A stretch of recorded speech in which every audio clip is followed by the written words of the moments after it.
All right. Here we are. Here we go. That's right, folks. This is another episode of Thinks and Drinks. Today I have a very esteemed guest who, fun fact, we actually knew each other from a lifetime ago. So as opposed to just droning on and on, what I'm going to go ahead and do, friends and individuals, Mr. Alex Bowman. Hi there. Hey! Glad to be here. Oh, look at that energy audience, he's got. My man, how you feeling? How you doing? I'm feeling great. That's Slept good last night.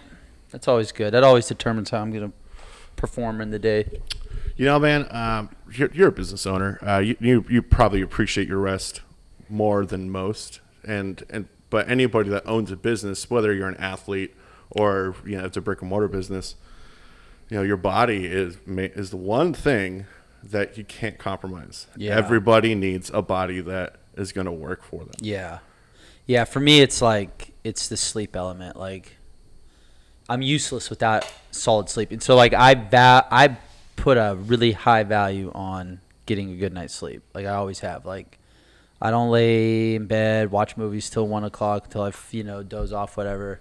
Mm-hmm. Try to consciously sleep well, right?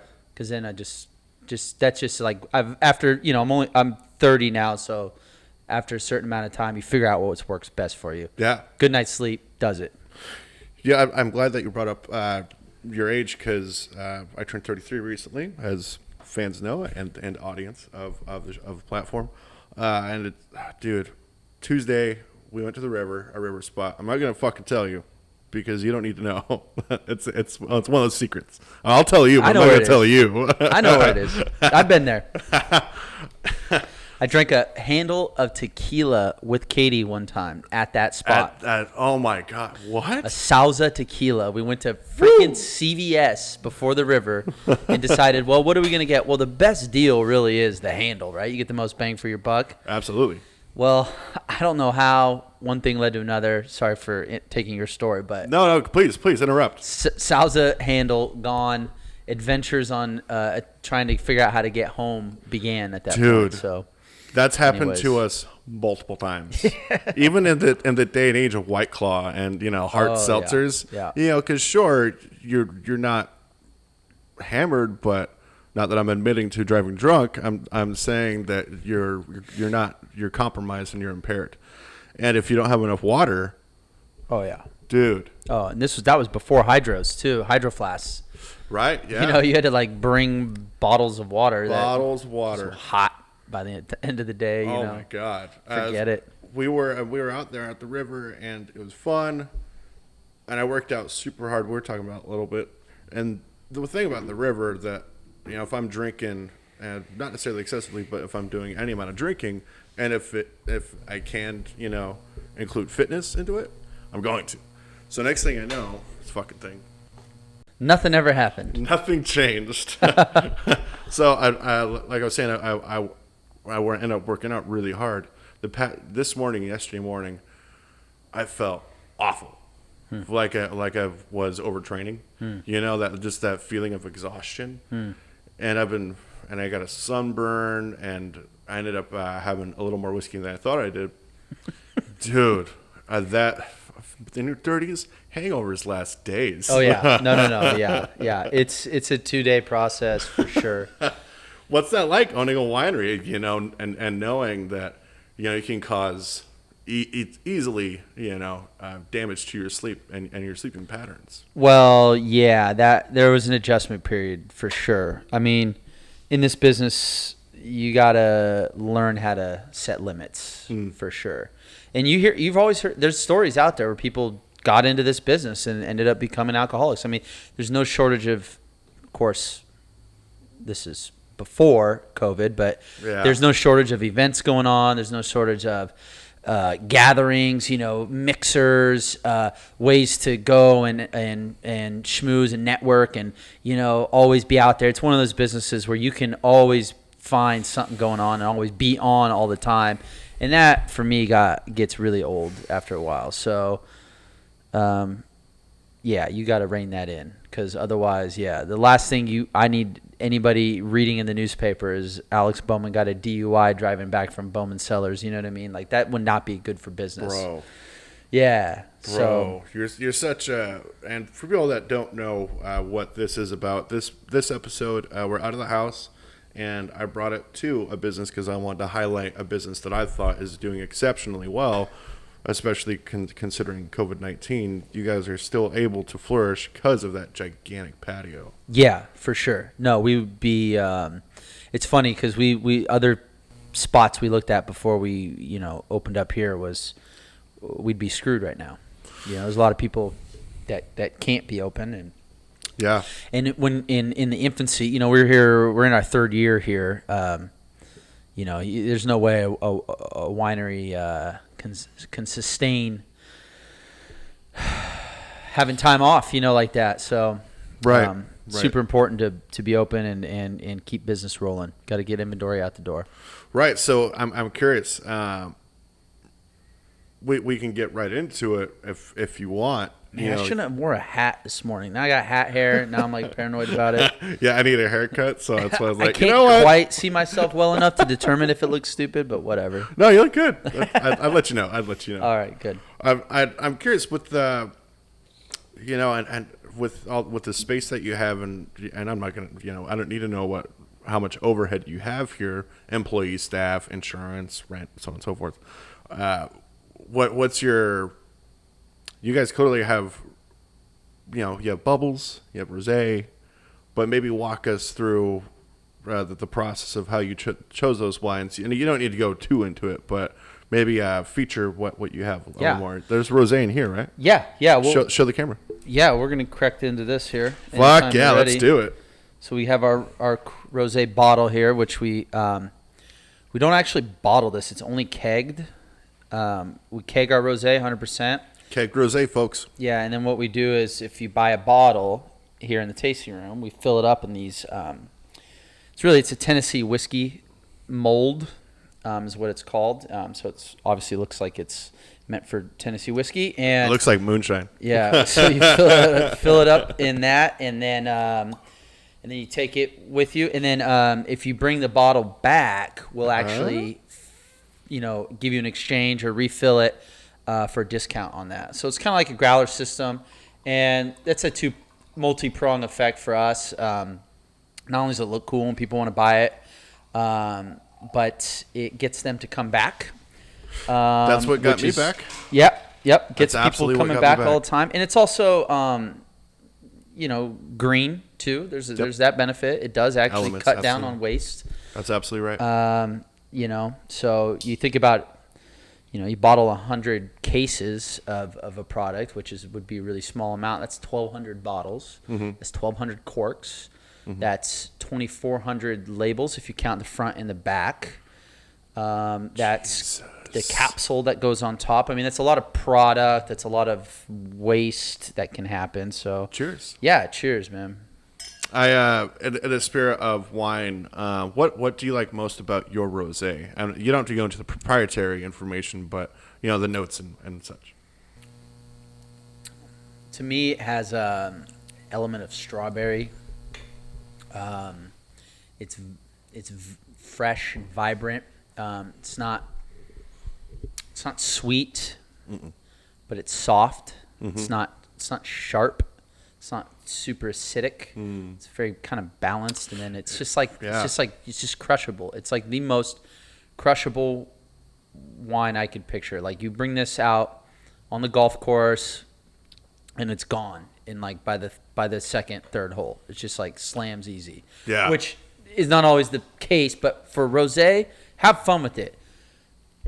Is that your philosophy? Yeah, I mean, there's plenty of seriousness in wine. There's too much of it as it is. There's a lot of people doing fun with wine. So the whole I love wine, and I was always a beer guy in my 20s, and I just had no understanding. I didn't grasp any of it. And I met my wife Jordan, and she showed me said, "Hey, stop being not a champion." She didn't say not a champion, but it definitely was a C word. And maybe there's not only informations, but really cool, marvels of engineering and science, biochemistry, right? Wine is full of rich information. Now, if it's not communicated well, or Yeah. at least take it from highbrow to medium brow, and whatever range of intelligence you want to use is entirely up to you. But your wine IQ isn't necessarily going to make you a fun person to drink wine with. No, the No. opposite. Yeah, absolutely. And Jordan just kind of once she communicated the science to where, oh, whoa, that's fucking cool. Yeah. Next thing I know, we're tasting too often. Yeah.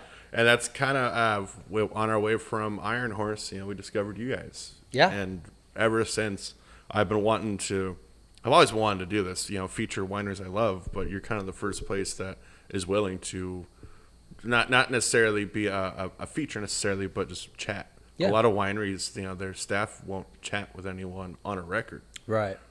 Probably because they're maybe afraid of saying something stupid. Possibly, I don't know. Could be. Who is that? There's plenty of wine podcasts and wineries doing that, and as long as they have someone they're comfortable with. But yeah, I don't know. Yeah, no. You come often enough. We sit and have basically the same conversation, just without a microphone in our face. So Yeah, absolutely. What's the difference? And that's what I love about podcasting is that some people are just like yourself, just naturally down to chat with anyone and get to know someone. And maybe not just have a guest or a customer, but a person that you like to come around your establishment.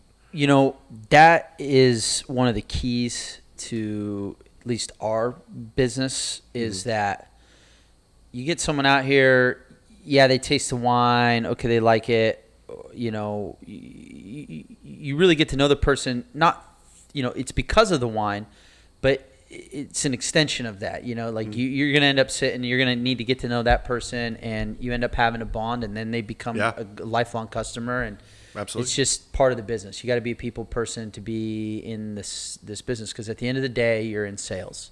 Yes, we manufacture a product, but if it's not going to sell, we're not going to be in business. Much like cars, there's unique sciences, because automotive engineering, sure, and mechanical engineering, and technicians of all trades have to help design one vehicle, one wine.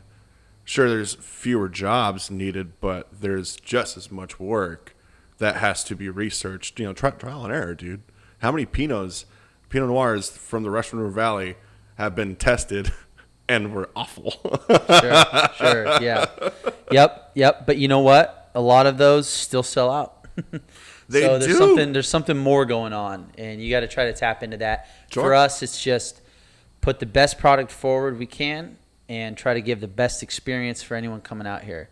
Now, as far as wholesale and delivering that message on a larger scale in restaurants and grocery stores, things like that, that's a little more difficult. You have to have a little more. You have to be a little more thoughtful towards your branding. So it's tough.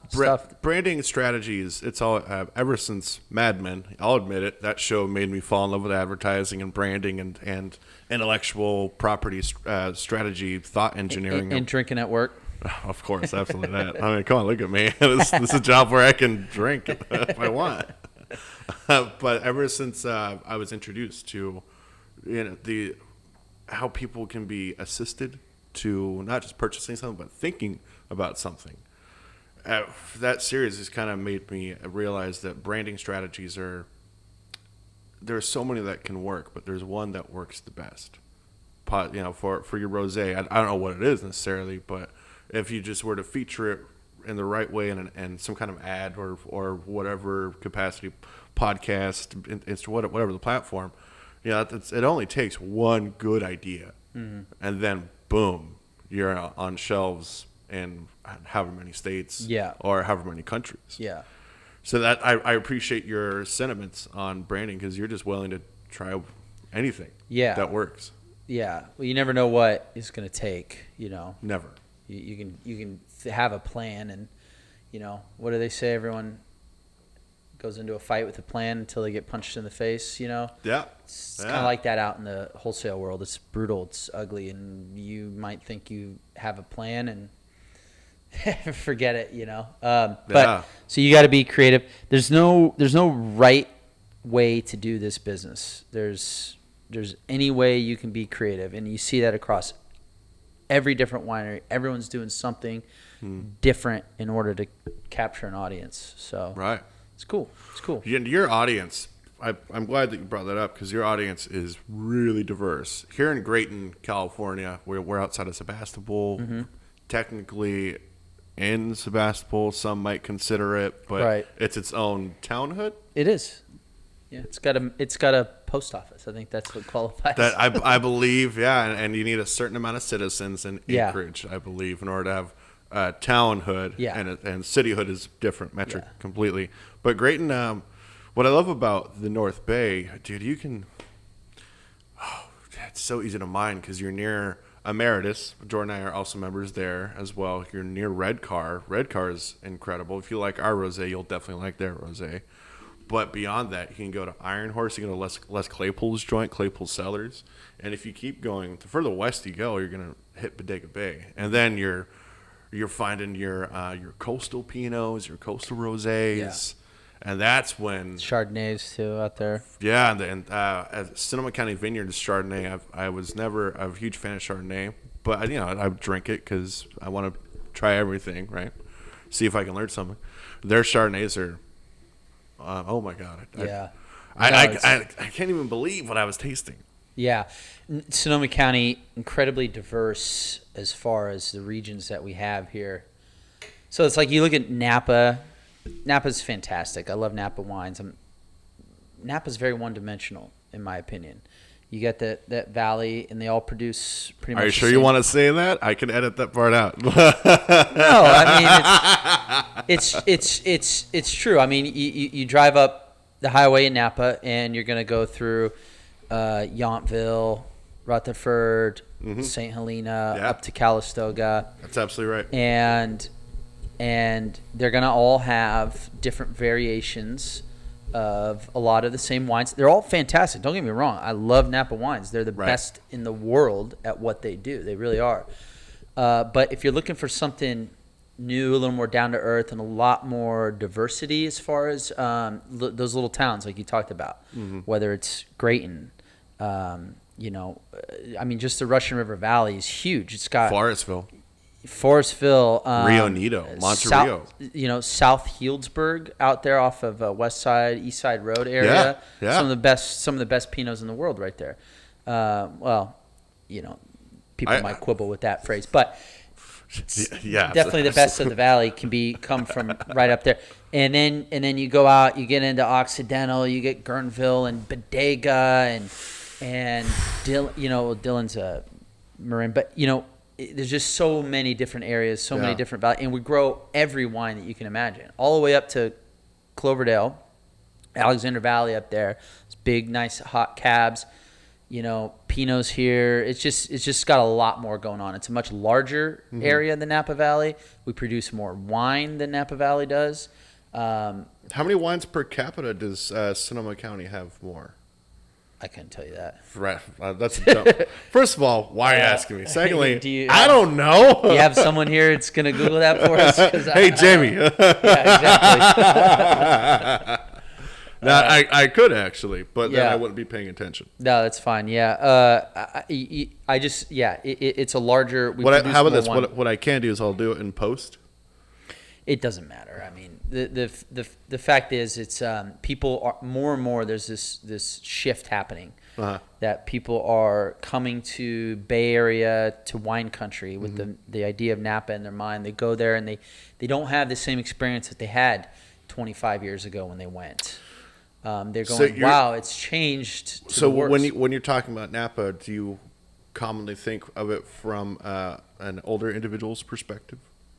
Because that's what I do. My go-to is when I think Napa, I don't think people our age. I think maybe 40s, 50s, more moneyed. Definitely. Having the excessive, not excessive income, but a little more well-to-do because maybe they worked really, really fucking hard in their 30s and 40s, so they can be not have a one-dimensional experience, but have an experience that to people that don't that can't afford that kind of lifestyle I know when I look at it, I think, geez, dude, way to flex with your cash. I get it. Yeah, I mean, just drive on Silverado Trail and look at some of those estates. Yeah, man. It's just, but, right on. and a lot of those are no longer owned by the people who founded them. Yeah. So it's just different now. And there's no, hey, look, we're over here trying to get to that point. Right. I'm not trying to knock on that. Like, that's the nature of capitalism. I'm all for it. Yeah. But I'm just saying, for people that are going to go to Napa, be prepared for a pricey vacation. Yeah. You can come over to Sonoma, Dude. and you can get a lot more down-to-earth experience in Sonoma County.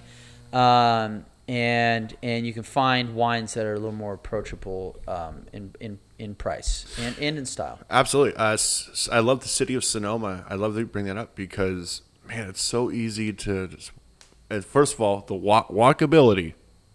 Yeah. I don't know if people understand the importance of walkability, but if you're tasting, what the fuck are you behind the wheel of anything? I don't care that it's a bike. That's still you're still endangering people on the road. One of the challenges of being out here, where we get people that email, hey, we want to put together a trip where we can walk to the different wineries, and I'm like, well, you can if you're feeling pretty ballsy there, but like I wouldn't even walk to Red Car from here, and that's just that's doable. That's true, but not. How about this?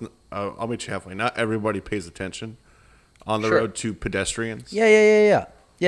No, but so anyways, yeah. So the car services out here are aplenty. Absolutely. All that stuff. I had to take a Lyft today, and it wasn't super expensive. It was easy. What I love about driving services, apps, or even just calling your buddy and giving some cash is that it's getting around the Bay Area or wine country specifically if you're tasting. It's easy. Most places you don't have to go up and over the hill and through the woods to grandmother's house we go. Yeah. It's just, okay, you hop on the highway. Yeah. You stay on the highway. Yeah. Once you see Graton, you take a left. Yep. Or a right. It's literally one direction. Yeah. Well, and let's not overlook the fact that there are responsible ways to go and taste wines. If that's what you're interested in, if you generally are looking for wine that you want to bring home, say you're coming up for the day from the Bay, and you just want to find wine that you like and all that stuff, there are responsible ways to taste. Nobody is saying swallow. You are not frowned upon for spitting out wine. Like it's actually something that was originally to be expected. Really? Especially if you're going to be tasting a lot in a day. Yeah, because you're going to ruin your palate otherwise by drinking. Right. I mean, you're not going to everything will taste good after a while, and it does. It just messes with your ability to determine those things. So, what's that called? I'm no. What is it? It's called being drunk. I don't know. I'm no biologist, but last I checked, if every time I get to the good wine, and I've already had enough. Yeah. Jordan always says, my wife, she always says, why are you doing that? Just make a cocktail. Yeah. If you're gonna have another drink, don't do that. Yeah. That's the good wine. Or you need to have it categorized by what time of night it is. Yes. People have all the kinds of different systems I've noticed that I've met over the years. Like, this is our dinner wine, and then this is, first drink after dinner, and then once it's 10 o'clock, those are no longer accessible. If you're going to drink any wine, it's going to be that stuff, more bottom shelf. Save the good stuff, man. Yeah, exactly. I'm awful at that. I have a friend who lives in Tennessee, and his wife is 4'10". And he was horrified to find out that one night she had some friends over and he was gone, and she didn't know about what his wine was, so she just grabs a bottle off the wall, and it was like a $350 bottle of wine. That was a gift to him. He's been saving all this stuff. And so now what he does is he has a wine rack that is based on height. If she can't reach it, you better not have it. Exactly, yeah. Which was very innovative on That's his part. fucking hilarious. Yeah. Holy shit, that's funny. Yeah, shout out to the Browns in Tennessee, man. Jesus. How many people do you know travel for 5,206. Damn. No, I know like 6,000 people. Oh, I thought that was too many. I'm joking. How many people do I know? Yeah, so In wine and like that travel appointment wine, what is it? People, not wine aficionados, but people that literally go out of their way to not just come to Bowman, but to come to Sonoma and Napa County. I'm supposed to know that number? I don't know. How many people do you think that, because you meet quite a few people, right? Yeah. How many people that you meet, maybe that's a better way to frame the question. Sorry about that. How many people do you meet? You probably hear from out of state or not from the area quite a bit, right? Yeah. A lot. Yeah, definitely. For us, the biggest draw is going to be Bay Area folks, just because of proximity. It's a natural. And the price point, too. Sure. And then, so we actually have a big wine club group out in East Tennessee. So Really? yeah, that Kevin and Kim Brown, we go out once a year, and we go out and we put on a big event for them and their friends. They're all living in a town where, there's, one car dealership owner, he's the town orthodontist, and there's the district attorney. One of those towns. Yeah. So, wow. and That's so cool. there's about 30 of them that we go out and we pour for every year. And we have, 10. That sounds fun as fuck. Oh, it's great. It's just like a big party. We pour them on the new wines. What they part all of Tennessee? Place orders. So it's an hour east of Knoxville, Morristown, Tennessee. Okay. It's way out there, Mm-hmm. But just beautiful. Is that north, south, west, or eastern? Do you know? It's East Tennessee. Okay, so it's about wow. It's an hour east of Knoxville, which is very East Tennessee, and then so it's probably an hour west of, I think, Asheville. Damn, you're almost on the coast. Well, you got North Carolina to get through. Well, but yeah. sure, but you're really way close. out there. Yeah, you're close to the ocean. Yeah. At that rate. So what Katie and I do, Katie, my wife, we fly into Nashville. Uh-huh. Because you can get a direct Love flight. Nashville. You're the best. Nashville Predators, great hockey team. Cheers. Oh, really? They got hockey in Nashville? Yeah, they almost won the Stanley Cup 2 years ago. Sorry, 3 years ago? I thought they only played hockey in Canada. No. Oh my! Shut the fuck up. Anyway, so we fly into Nashville, we party there for a couple days, and then we rent a car and we drive, and it's 4 hours east. What do you do in Nashville when you're hanging out there? Do you go to the comedy club, Zanies? Do you know what I'm talking about? I haven't been there. No. Oh, great club. So I always make it a point to go to Hattie B's. Uh-huh.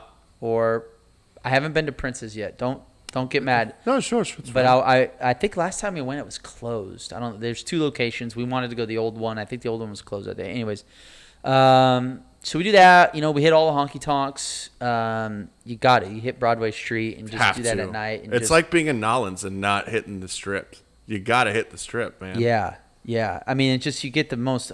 The world, like some of the best live music you'll ever see in your life, and it's all free. Yeah. It's all free because they don't charge a cover, because they don't have to. There's so much talent in that town that they all had to one up each other. It's like, well, that guy up there, they're not charging anything, and he sounds great too. So it just became the thing. But what they do is they go around with the bucket and they ask for donations. Yeah. And I always put money, $5-10, whatever. A lot of comics do that too, and throughout Tennessee, because you're in such a great hub of creative people that there's always a room, there's always somewhere to play. Do your act or whatever craft that you do, man. Nashville is. I could easily live there, no problem. Except it's a red state. Yeah, but Nashville's kind of like the Austin of Texas. Yes, you know what I mean? Indeed. What do you think of? Before we continue to the wine event you're talking about, what do you think of Rogan moving to Texas? What do I think of it? Yeah, you know about that, right? Yeah. Good for him. I don't know what. He's moving. What's the big deal? The podcast world is a buzz because Texas tax laws. Mm-hmm. So clear. I mean, don't wrong. If I had a really, really successful podcast company, I'd probably do the same. Yeah.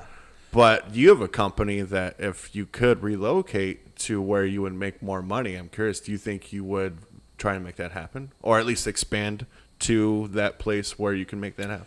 Well, Because it's hard with wine because wine's so regional. With right? this Tennessee thing, though, you're kind of doing that. You're expanding your services and where they're at, sure. The company, it doesn't have a brick and mortar business there, sure.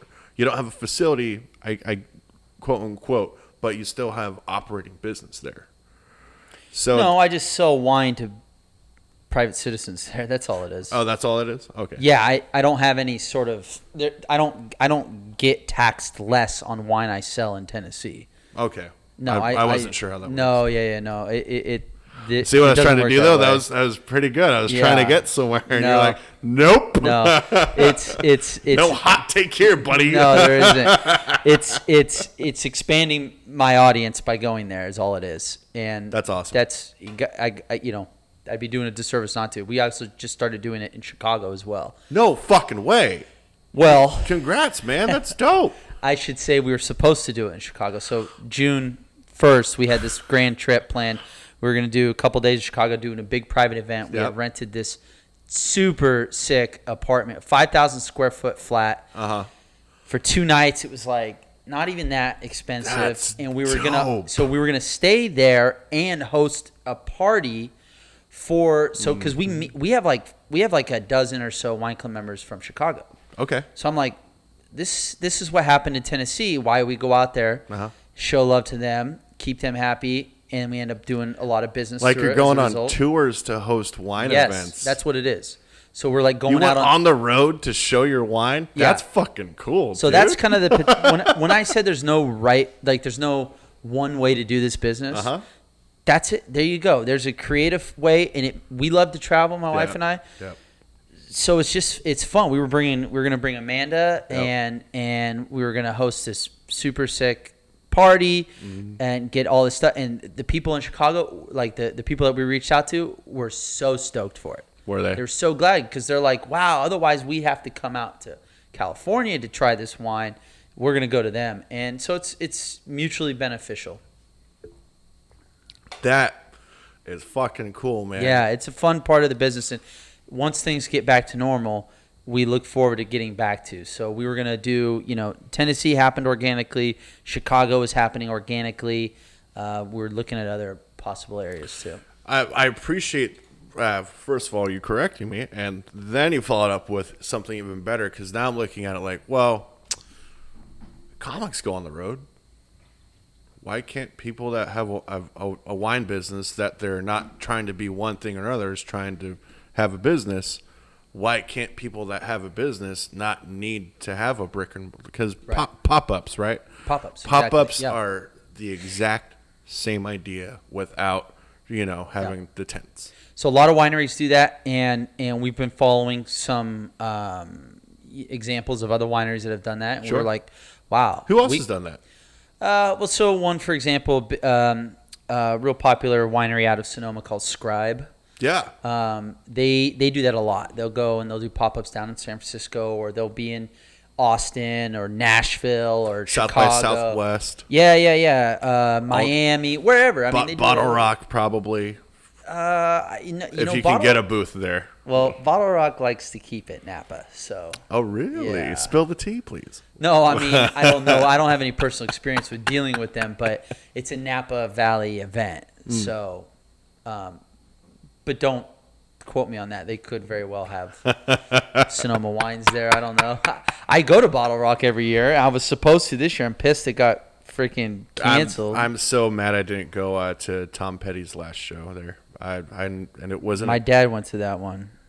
I think I was there the night before Tom Petty, and it was. That was the Wednesday, or was it? No, that was Friday.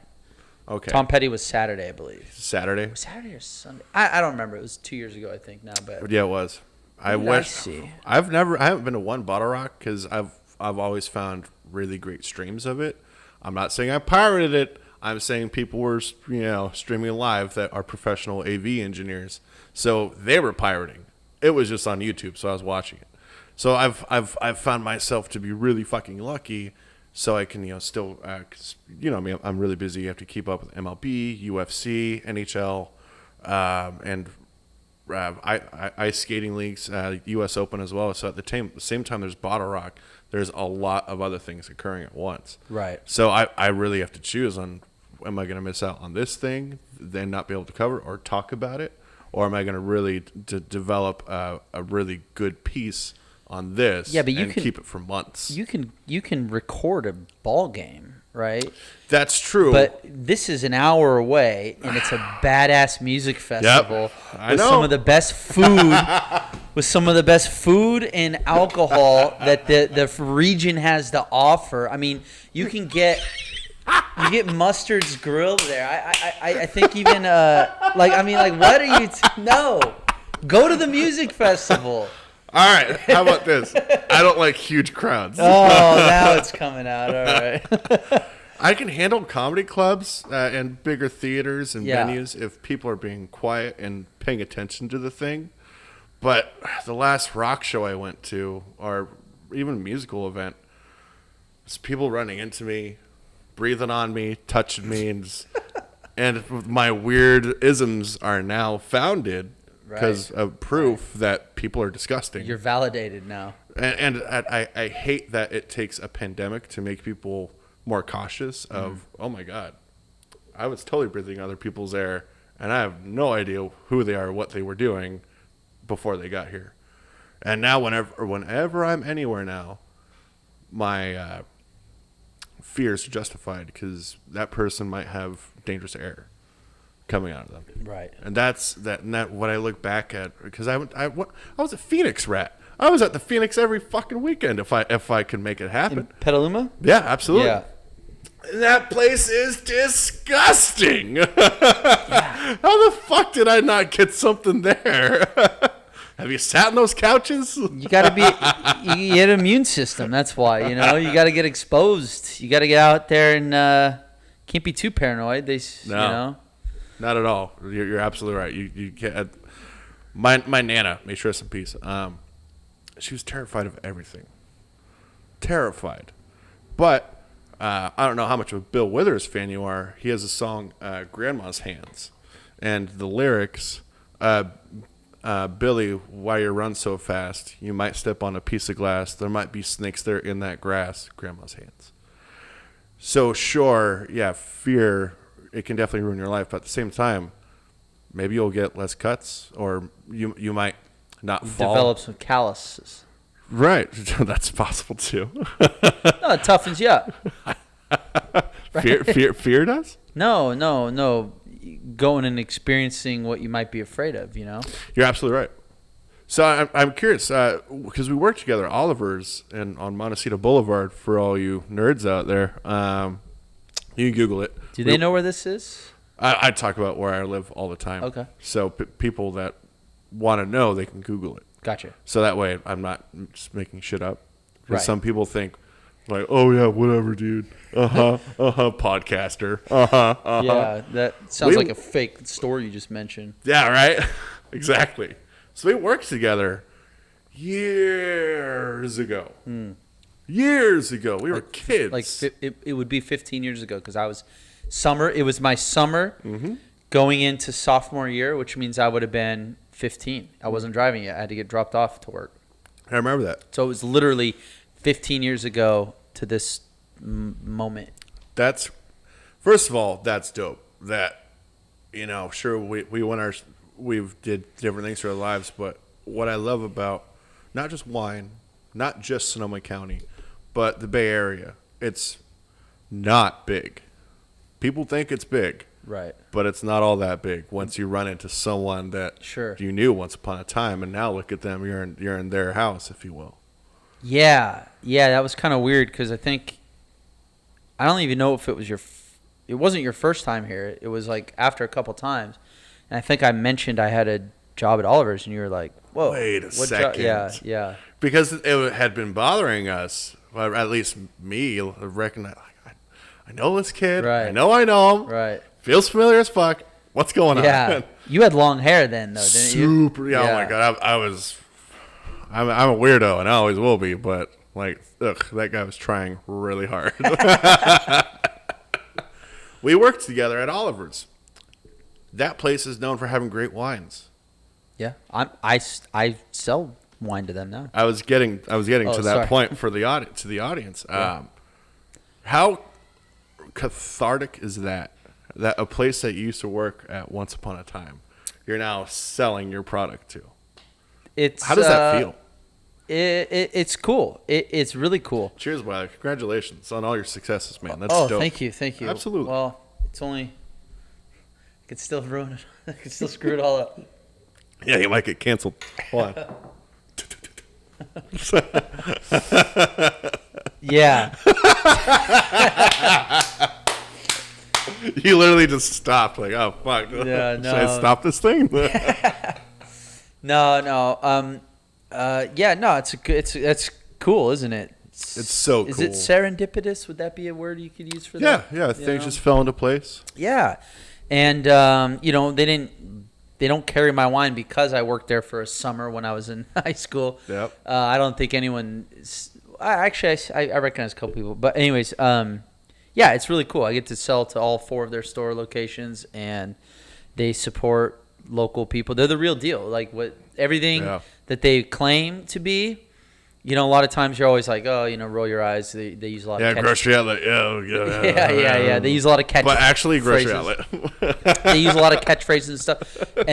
But then all of a sudden, yeah, they do. And I look at some of the wines that they're not carrying, for example, and that's almost more telling to me, because they could probably be selling a lot of mainstream stuff that they're not. They focus on local, independent producers like this, right? Which is really cool. So. I appreciate when a grocery chain, I don't know if they go out of their way, but will try their best to support local people as much makes sense, as possible. Pacific Market. Do you know? Have you ever heard of Yanni's Sausages? Sure.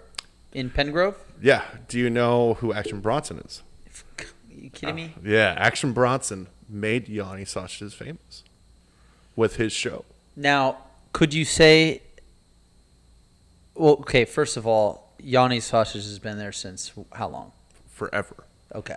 So that one good idea. But how did he get to go to Yanni's in the first place? Was it by chance, or was it because someone got word? So maybe it was already kind of a thing. I met Yanni at Grab South. Funny story. I was with my wife. We were just kind of, I'm a podcaster, so I always talk about podcasting. And this gentleman next to me, he was wearing, Yanni Sausages, fucking legends. Yeah. In quotes, because that's what Action Bronson called them. Fucking legends. So we got to chatting, and their business was, they were making money. No, sure, absolutely, because they're unique patent, sure. But Action Bronson, once he featured him. Next level. Dude, he doesn't need to work if he doesn't want to. That's cool. He's got a tiny little spot there, too. Yeah, for that reason. I love when... I would consider Action Bronson necessarily a celebrity because he doesn't act like it at all. But when a person believes in something and they mention it, not a shout-out, but literally going out of the way to mention it, that can change not just one person's life, but all the people that work there at that facility. It's going to make your overhead way less, and now you can maybe do some more unique things and expand the brand. And that's what I'm getting at is you're doing a lot of really, really interesting things to try and not just be one thing or another, but just be in not on the intellectual landscape, sure, but also in the physical landscape. So you're really putting yourself out there, man. It's really brave and bold. I really appreciate what you're doing. Yeah, it's you are putting yourself out there. It's something I really don't like. I was kind of actually hesitant to even do this because I don't. The whole business is centered around something I create, right? Theoretically, being the winemaker. Probably should have put more context into this, but. So, I can also edit and post. Yeah. If you'd like. So by putting something out there and then pouring it for someone and waiting for them to judge it, not knowing what expertise they might possess, is, it can be frustrating at times. It can be nerve-wracking, or it can be embarrassing, kind of. I'm curious. Not knowing. How long till like after you pour? Do you tense up? What's going through your mind? I'm pretty much handle the punches now. If I come across it, if someone doesn't like it, it doesn't bother me. Everyone has different tastes. Everyone has different things that make them enjoy wine. So I don't care anymore. When I was first starting to do it, it was a little more nerve-wracking. But the only time I get worried about validation is when I release a new vintage. Mm-hmm. I drink it, I like it, but again, do you have a new vintage open? Actually, yeah. Can we do a tasting on air? We don't have to do it right now, but I'd love to hear you talk about it. It's perfect timing. Amanda, when you get a chance, could you bring me the 2018 Pinot? And should we get 2 glasses too? 2 more glasses. Yeah, sure.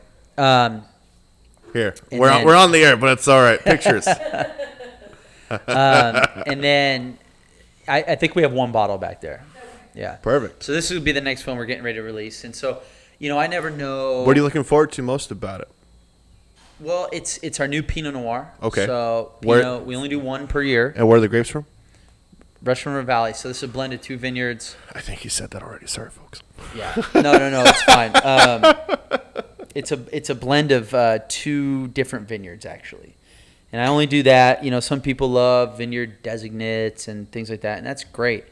But with Pinot, I really appreciate the diversity of different types of Pinot. So Pinot has clones, different clones. Uh-huh. Much like cannabis or even tomatoes. Yeah, exactly. Yeah. Well, but the thing about Pinot is that it's not very common to have 1 standalone clone be bottled. They do it with Pomards. They'll do it with 777. But for me, my favorite type that I've always enjoyed to drink has been a blend of different clones, because you get so many different elements from each clone. You can get one that's a little spicy, a more rich color on it. You can get some that are, Pomard has this strong aromatic presence. Is that because of the nitrogen, phosphorus, or potassium? Those nutrients that you apply to No, it has to do with the strain of the Pinot. Yeah. So you can't manipulate. You can't. Do you understand what I'm asking? I think No. when you give plants nutrients, much like cannabis, rather recreational, medical, I don't give a fuck. But the nutrients you give the plant will not only ensure the health of the plant, but your yield as well. That's why I ask about nutrients, because I've literally know nothing about growing wine. Yeah, I was just talking more specifically about the type, the different clones of it. Sure, absolutely. I didn't mean to interrupt. Please continue. Yeah. That's 18. Oh, cool. You got that open fast. Thank you, Amanda.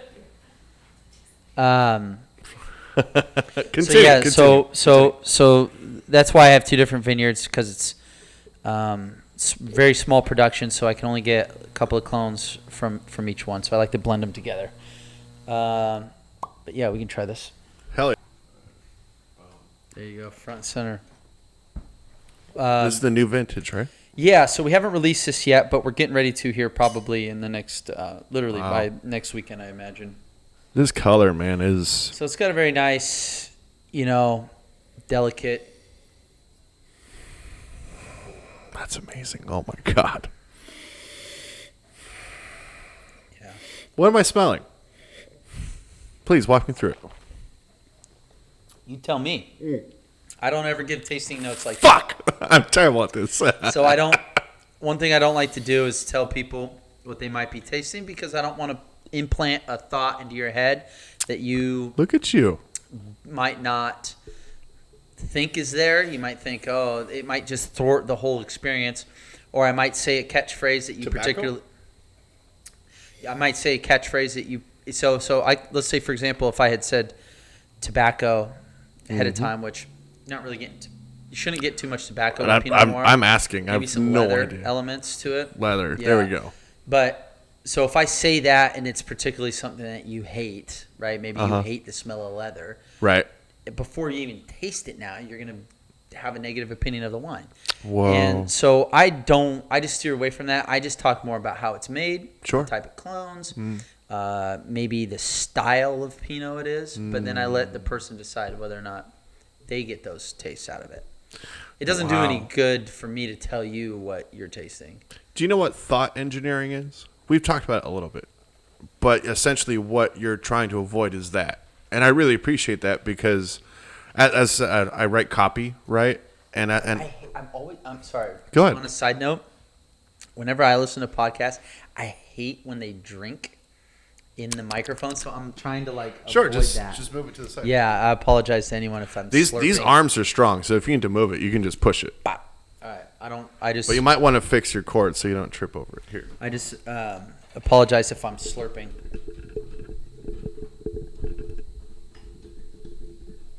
Oh, beautiful. I've been doing this a while, so that used to take me a minute. Now I can just do it quickly. Okay, I like it. Is so it thought loose? engineering? Yes. I'm implanting thoughts into your mind as we speak, Nate. Thought engineering. sending subtle messages. That's absolutely what it is. It's you're trying to suggest, and by via suggestion, that individual is going to immediately be drawn to that thing. So the film Inception. One of my favorites. Man, Christopher Nolan. How excited are you for Tenet? Oh my God! His new film, Tenet. I didn't know about this. Oh my God, it's brilliant. The theory is that Robert Pattinson's character is the son of Cobb, James. That's a theory. Whoa. Yeah, it's a theory. It's not proven or founded or peer reviewed. It's just a theory. Wait, so it's a spin-off of that? Not necessarily. John David Washington, Denzel Washington's son, said in an interview that it's like that. Is he in the movie? Inception and Tenet. Tenet's like the cousin that Inception never sees. So it's in the same universe as Inception. Dang. Man, it's when is that supposed to come out? Well, due to COVID-19, it's been pushed back and pushed back. So it's coming out now in China first. And then it's going to be it's going to be released in select Canadian cities and select U.S. cities. Yeah, throughout the UK Commonwealth as well, and whatever theaters in the nations that they're being featured in are willing to risk it if those districts have been cleared by their governments to feature the film, which is why it was supposed to come out in the summer, but it just keeps being pushed back because people aren't wearing masks, they're not social distancing, and they keep going out and doing stuff. Which is why I'm not trying to. This is politics, folks. This is science. This is truth. Sorry, if you don't wear a mask, this is going to get worse and worse and worse. So if you want to be able to go to the movies again, stop doing what you're doing and do the thing that doctors are telling you. Tenet is going to be amazing. And Tenet. Tenet. It's essentially like, what if you could be an operative that can not just control the time but set the time. So if time is going backwards, what if you can be aware during it to maybe stop that thing from happening? Yeah, Christopher Nolan. You've already lost me, but so Inception. I had to watch Inception like 3 times to get it. And how it presents engineering your thoughts and it's you aren't thinking the thing. Someone tells elephants. What do you think of? Trunks. Elephants. Okay, yeah. So that's not. You're not giving yourself the idea. That's me giving it to you. Sure. And with that being such an important component of advertising, if you're like what you do with your wines, you say nothing because you're not trying to have them think one thing or another. Right. Which is really fascinating psychological behavior. Well, to be honest, it's. This is delicious, by the way. Thank you. Great work. Thank you. What it also stems from is not knowing. If I know, like, say for example, I pour this for my wife for the first time. I know what she likes. I know what I can say to get her to really enjoy it. Mm-hmm. Not that I'm, convinced, telling her, like that she's not liking it on her own. What I'm saying is I come across all these people. I don't know anything about their background. Like literally, if I say cherries, they might think, "Oh, fuck, I had a cherry pie that made me sick when I was a kid or something," and like, I hate cherries or something. You know, it's an extreme example, but you get what I'm saying. So I just like, I'm not gonna tell you what it tastes like. You know. Do you think you're missing out on? Well, if you say nothing, of course you're possibly missing out on a beat. But do you think it's worth missing out on that sales beat to? No. Okay. Well, sorry. I don't think it is missing out on it. I think it's I don't know. I always have never enjoyed when a winery says those kinds of things. I just sort of like want to get there organically on my own. I appreciate that because you're really trying to not tailor the experience. It's not my job to tell you what it is you're tasting. I can just tell you how I made it. I don't know what you're tasting. You might taste something I don't taste. So it just seems counterintuitive to do that. So what I just try to do is explain the process, explain the style, and then let you determine it. You know what I mean? And if you might come at me and go, you know, you might say, "Oh, this just tastes just like my grandmother used to make, you know, strawberry shortcake or something." Right. You know, me telling you right. that. What am I gonna say? No, that's wrong. That's not what you're tasting. You know what I mean? Like, that's great. I think. You know what I do? I go, "Wow, Grandma would be mad if you didn't get this bottle." Well, every time you taste it, you think of your grandma. Like, how great is that? That's something. That's what wine is really. The new vintage. Your grandma will love it. But that's what wine's supposed to do. It's supposed to be connections. You know, you come out to wine country, you have an amazing time. You sit outside. You have an afternoon here that just blows your mind, and then you go home, and with a bottle, and you open that at home, and what it does is it pops that feeling back into your head and reminds you of that time when we were in wine country, how romantic it was, or whatever the experience was. And that's fun, silly, or whatever time you're trying to have. That's what I'm trying to do. Is more emotion, not information. Technical. Yeah. Because, you know, but now, granted, we get people in that, and please help yourself, Nate. I don't know if you aren't. Oh, no rush, please. I forgot to eat. Oh, yeah. That tree bark, too. That was a great idea. Some people come in and I don't know. I lost my train of thought. But, yeah, it's more about the experience, I think. But some people come in and they want to go really deep, and they want to get technical and all that. And I'm here for that. They want that experience. That's why I'm here. Like, we can go there. You want to go deep? Let's go deep. Most people I find are not. It's sort of not something that they're interested in. So why emphasize it? You know, that when I first started wine tasting and trying to be better about it, better about understanding it, put it that way, I went out of my way to ask far too many questions of the host, whether we were seated or at the bar top. Personally, I prefer the bar top. Make it easier on people that are actually trying to sell shit. And I'll never forget when a host just said to me, "Buddy, relax."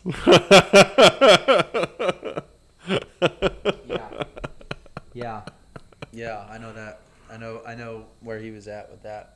It's not every interaction needs to be one that is.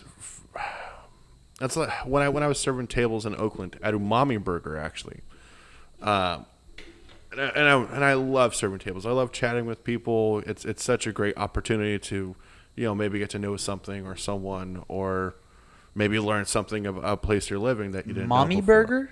Umami, UMAMI. Yeah, umami. Okay. So like the sixth taste. No, I know what umami is. I thought you said mommy burger. No, that says all kinds of weird things about me. It was a place that asked you to provide an experience based upon what umami is now, right? And I did that most of the time. But people would just, "Hey, no.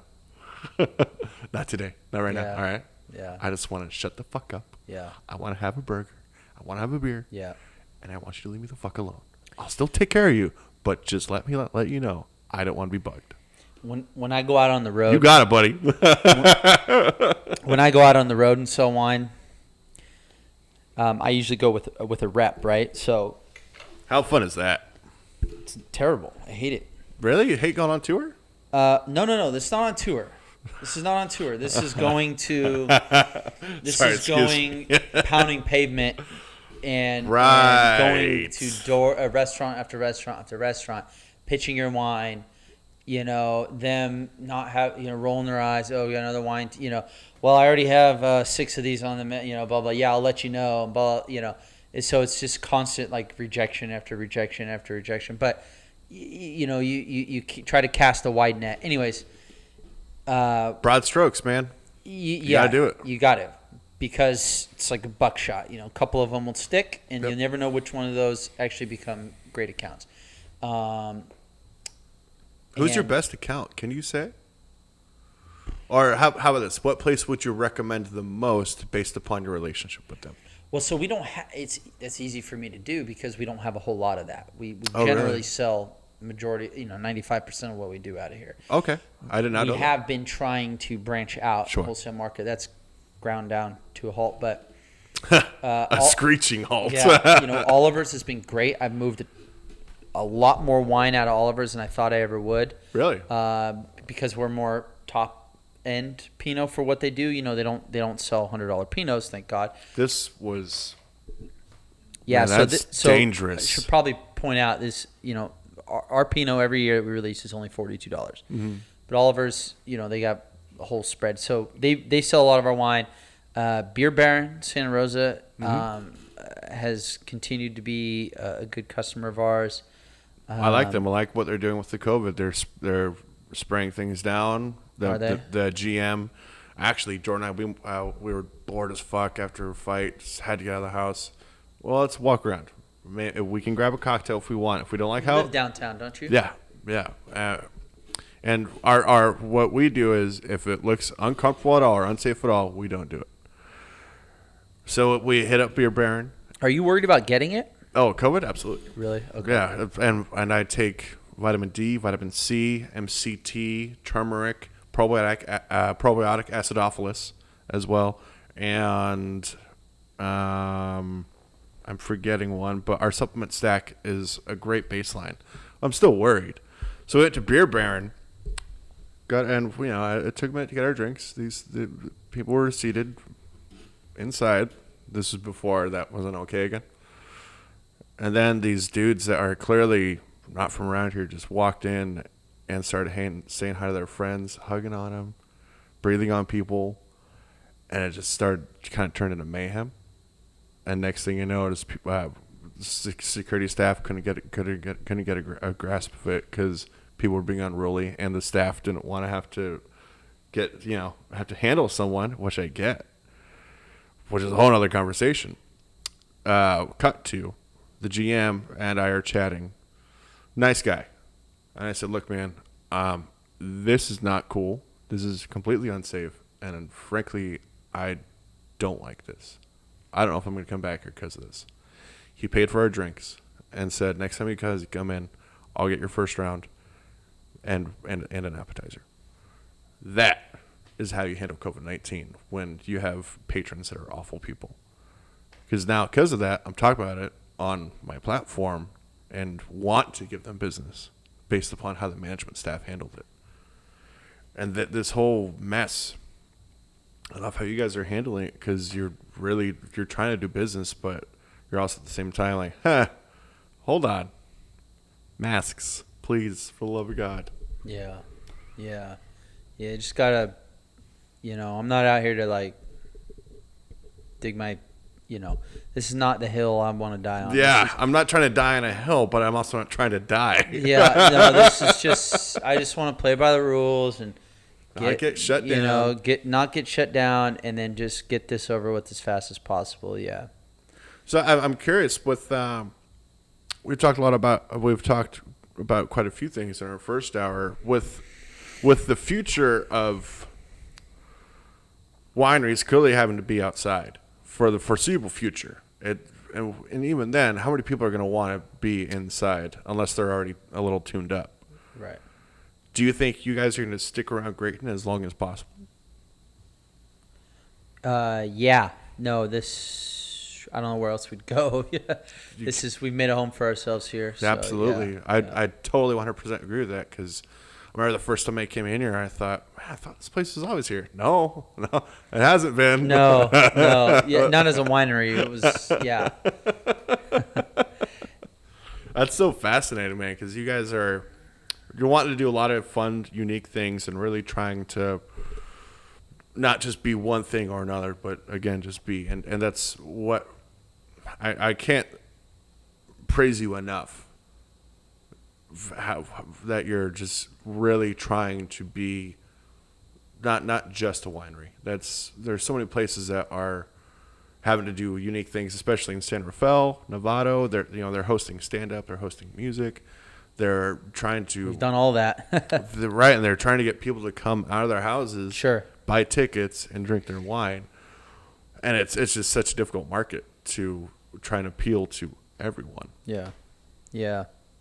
It's just kind of weird looking at things through the lens of how everything is right now. I hate it. I like people being out. I like people being together and connected and not being paranoid of each other. And I go to the other day we had some tree work done at my house, and the neighbor was out because trees on the fence, and I couldn't get anywhere. I couldn't get within 20 feet of her, and without Whoa. her taking a step back. And I get it. I'm not like mad at it. Yeah. I just hate that it's become that. It's just weird. It's not normal. It's not natural to how humans interact. We're people that require connectivity. Now in your case, you've always been worried about it, so you might not, about that. But I'm the guy that, if I meet you at the bar and we're chatting, whatever, I'll give you a hug. Don't get me wrong. If I'm feeling good, I don't Sure. You know what I mean? So I to me, I'm bummed out that we're in this state. You really like having people around that you like. I've noticed that about you. You seem to, based upon your staff here, you really enjoy being able to intimate, as in like friendship. You love that. You kind of seem to need I don't want to say the touch, but at least be able to chat. Sure. The ness of yeah. I just like getting comfortable humans. with people, and I mean, dude, I had a career before this, and I left it to do this. Do you want? Should we talk about how you ended up here? We haven't gotten there yet. Oh, I mean, yeah. I just, I was always dancing with wine, but yeah, I was an electrician for 9 years. So, folks, stick around, please, for this next however long segment, because this is where you can find yourself in a position to not only create your own job, but create jobs for people. Alex's story is fucking good, and I'll let him tell it. Can we actually pause here? Yeah, you got piss? Yeah, actually, because Jordan had always suspected that, because I wasn't necessarily like, I mean, I'm here, I'm not vacant looking, but, with TBI and CTE from sports and skateboarding and skimboarding over the years, I definitely am not who I was. Yeah, you can wear them if you want. I do actually. 1, 2. Hey, up. Well, I hear you for sure, and I don't think there's anything out of mine, but. You're live. Am I? Okay. All right. I'll get you on my left side. It's fine. It's been working just fine. If it ain't broke, right? I mean, Fighter and the Kid, though I probably should not talk about Brian Callen at all right now, considering the allegations. What? They don't wear headphones. What? I'm unaware of Brian Callen. Oh, he's one of my favorite comics. Was rather. What the hell happened? Accused by multiple women Of rape. rape? One count of rape, and the other 2 or 3 were misconduct of a sexual nature. Well, that can always be very broad, but he actually rape? I don't know, man. Holy shit! When did this come down? This literally just happened. His podcast, Fire and the Kid. Everyone that's into podcasting knows about it. I'm listening, but I'm just looking it up. Yeah, just to please see go ahead. How Go recent ahead. this is? Because I usually catch this stuff. It was released in the LA Times, and victims came forward, spoke with reporters, and these reporters released articles without consulting Brian first. And As of 3 days ago, yeah. guilty till proven innocent, and in America, we're innocent till proven guilty. And the Me Too phenomenon, I love it. It's doing great things for all types of industries and fields of practice and study. However, when you're innocent till proven, when you're guilty till proven innocent, that's not what this country was founded upon. No. And this thing is, I might have to edit this part out because it's hard to talk about without sounding like you're supporting or like you don't believe women. And I do believe women that are coming forward about these things, because why would you fucking lie about it? Right. But it's just. I would want to know what exactly is being accused, because I see it was sexual misconduct allegations. That's a very broad term. So, yeah, I want to know what he's specifically being accused of, if it's something forgivable or unforgivable, you know? And that's based upon the story I read. It was the incident that's being reported upon happened in '99. And she said no, and he kept saying, well, we just need to get out of the way, and then I'll be your boyfriend. She was dating someone at the time, and they had the sex, and... They had the sex? The sex, the intercourse, the intimacy. I should be laughing about this. No, I'm going to have to take this out, that's for sure. No, you said they had the sex. That's a funny... But I don't know if it was 100% consensual, because afterwards she started crying. And here's what he should have never said. It's not like I'm raping you. I'm not a raper. I'm not raping you. What? Did I rape you or something? He said that in jest. Yes, it sounded like a joke. In recording? How do we know he said this? She must have be quoting him. And again, I believe women, but this is in '99, so is it possible that there was nuance and, sure, a joke, very tasteless, insensitive, awful fucking joke that I'd never say to a person. However, maybe it's just a mass miscommunication. Yeah, and that's the Me Too phenomenon. It works for everyone, because look at the Terry Crews thing. He was groped by a producer, right? He came forward. He got fired from a lot of things. Terry Crews did? Yeah. And, his career, he's bouncing back absolutely now, especially with Marvel and DC, giving him all the jobs. But when you have individuals in power, much like Louis, that can ruin your career or make your career, what are you going to do? Probably going to be quiet for a long time. Right. And that's this whole Callan issue is everyone's weighing in on it, and everyone should weigh in on it because it sounds messy. But it's I think one of the most relevant, not just cases, but perspectives of the Me Too movement. That yes, we need to have a magnifying glass on these things, and yes, there needs to be investigations. However, guilty till proven innocent is not fair to anyone. No, especially if you think you're innocent. There's got to be due process, right? Due process of law, absolutely, and not just of law, but of social, socially as well too. Because I don't know what he's being accused of. I literally, you're first I've been told this. I only know the dude from being on friggin' Rogan. Like Yeah. I think the comedy world's due for a little comeuppance, but they've been riding. It's getting it. They these guys. Crystalia? Yeah, what the hell happened there? Oh my God, man! I love stand-up, and as a person that, with a type of mental illness and having gone through depression, stand-up it's a home for freaks and weirdos, and these freaks and weirdos, they're there for a reason. And some of these people, most of us, are mentally ill in some capacity, you know. And I think that's why podcasting and stand-up attracts us, because it gives us platforms to share our vulnerabilities. Yeah. And we've had quite a few conversations, and I try not to get too real with anybody, unless it's on my podcast, because mental health problems, they manifest in some awesome ways, some not so awesome.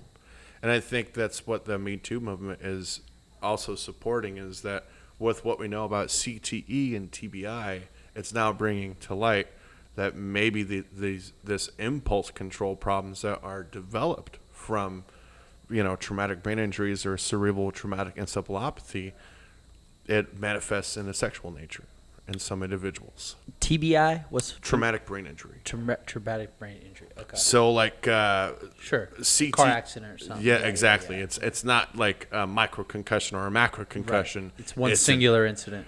Your brain Gotcha. was hurt. Your head wasn't shook. It was damaged. Yeah. So with knowing what we know now, I really hope that there's a kind gentleness in the cases where there needs to be. And when there's cases that it doesn't need to be present, fine, do what you got to do, I suppose. But at the same time, maybe be aware that this individual wasn't always this way. Right. Maybe terrible things did happen to them, or maybe they didn't even know what happened. But you don't know if you have impulse control problems. God, you know, because 21 years ago, huh? This happened. 21 years ago. It's tough to talk about because it sounds like she's not lying at all, and it sounds like she's just giving us the story as it happened. Well, and I love Callan. You said she cried after they had sex, and the whole time she was saying, "I don't want this. No, I don't want this. Oh, I don't she was want saying this." no. Yeah, she was saying no, no, no. Why would you want to keep going if so? That's just it, though. I'm like, no. Right. As soon as I hear no. Well, I'm just like, okay. I take that as like, you don't want me? Like, you know, why would you want to keep going if that's all right, well, the case? I guess we'll get the hell out of here How then. do you, yeah, I don't know how you keep functioning at that point. Like, it seems like that would just be a major turn off. Yeah, right, man. You would think that, mind you, he was much younger. You know, and when you're that young. Yeah, but he's in his early 50s right now. So 21 years ago, he would have been in his early 30s. Yeah, or late 20s. Sure. However you do the math. Yeah. I don't know, man. It's hard to weigh in on these things. And well, no, actually, it's not one person, is it? I just saw it was 4. It's multiple. It's 4. Okay. And a few over the last few years. Yeah, that's. So clearly, there's patterns of behavior that might have signs of other things that maybe aren't necessarily being dealt with. I think you do need to look at each case individually, though. Absolutely. And you do need to vet it and go, okay, let's be rational about on both sides of it, and let's hear it out. You know. Mm-hmm. You have to, otherwise you're going to get you can start setting a precedence of like, if you just, I don't know. I probably shouldn't even be commenting on it. Yeah, I'll probably have to edit this part out, but it's interesting to talk about because we're both affected by it because we both like what Callan has to say. I love that guy. Without him, I wouldn't be a podcaster. I wouldn't love stand-up. Because he's shown information and not opinions, but well-researched things and shared info that literally changed my life. So naturally, I'm going to be like Sam Tripoli and get behind my boy. If you don't know who Sam Tripoli is, he's a really successful comic whom without Callan wouldn't be where he is. Okay. And Tripoli went hard in the paint. That's what he does. In defending Callan? Yeah. Because Callan has made quite a few comics' careers and podcasters' careers by being supportive and being there and even offering money, just offering help in every capacity possible. I like how we're double fisting with wine here, by the way. Well, it's a tasting. Like I said, I bet we're gonna feature a bit of a tasting. Yeah, a bit of a tasting where I just taste And this. I didn't drive. That makes one of us. Dude, lift, bro. Lift. There you go. I'm joking. I live here. I don't ever drive.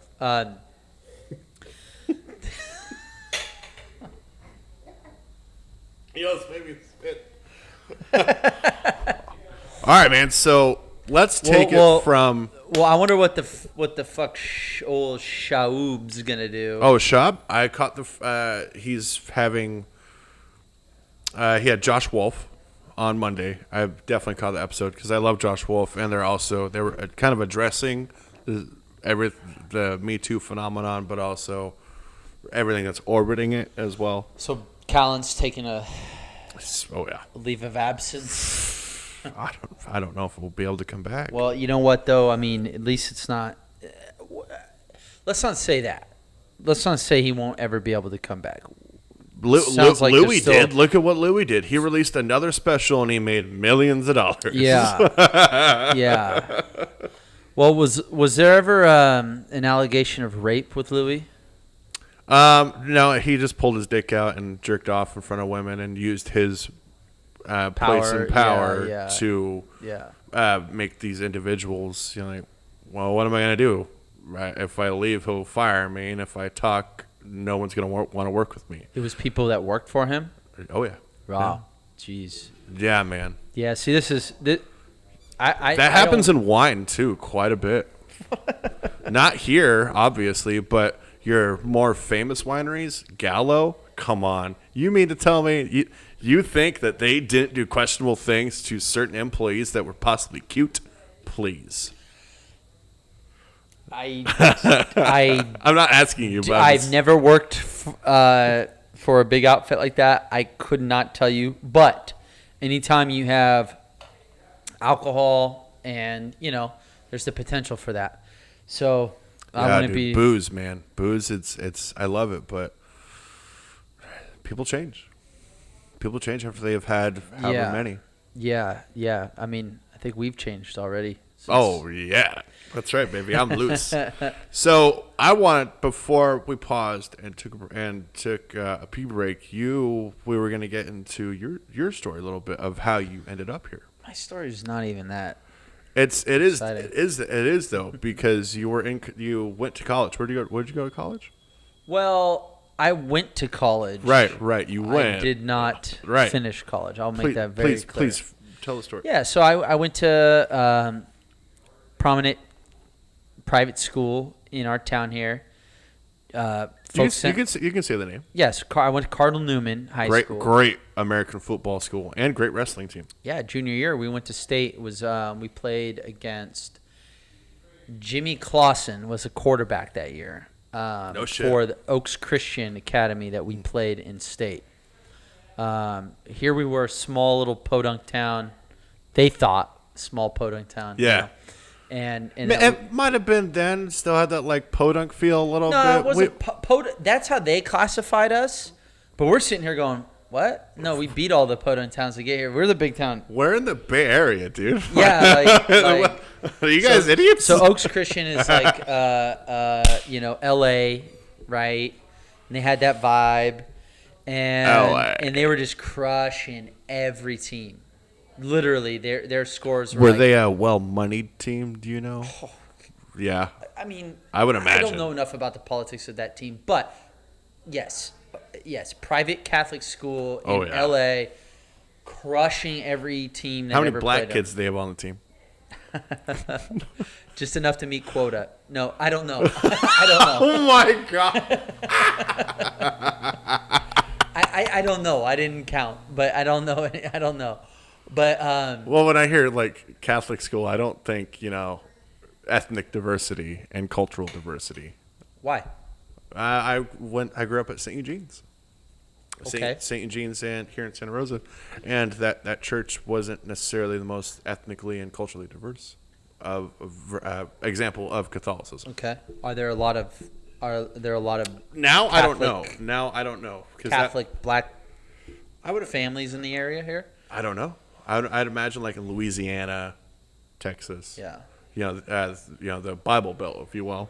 You're gonna find each faith is diverse. Yeah. But I would imagine. But it wasn't always faith.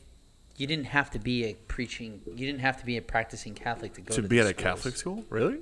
No. I didn't know that. No, I didn't grow up going to church.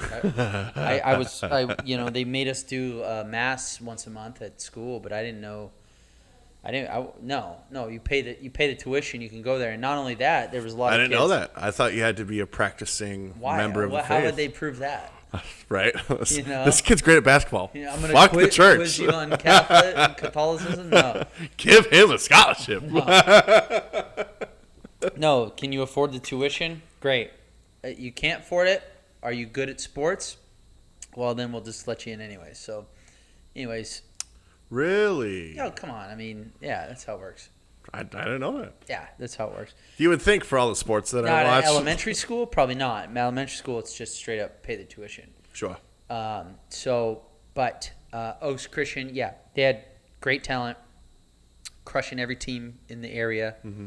They made it to the state championship. So yeah. they represented Southern California. We represented Northern California, and we fought, and we we played for the state against them. Unbelievable game, dude. Really? They came in like they're just gonna hit us like a Mack truck. This final score was 13-10. Oh, whoa. So it was, they, by the way, averaged 60 points per game as a football team, 60. And they were beating people like, 60 to 20 to 21, 72 to 28 or something. I mean, just trouncing everyone. And we went in there and took it to them. It was wild. Whoa. Anyways, I digress. That was the school I went to, but they had a very high expectation of sending their students to college. So they, I ended up going to a college called Montana State University. Mm-hmm. Up in Montana, Bozeman, Montana. Mm-hmm. The reason I went there was because I really wanted to do. I was really into filmmaking at the time. Yeah. No shit. Passion for that, and it wasn't necessarily. What type of films?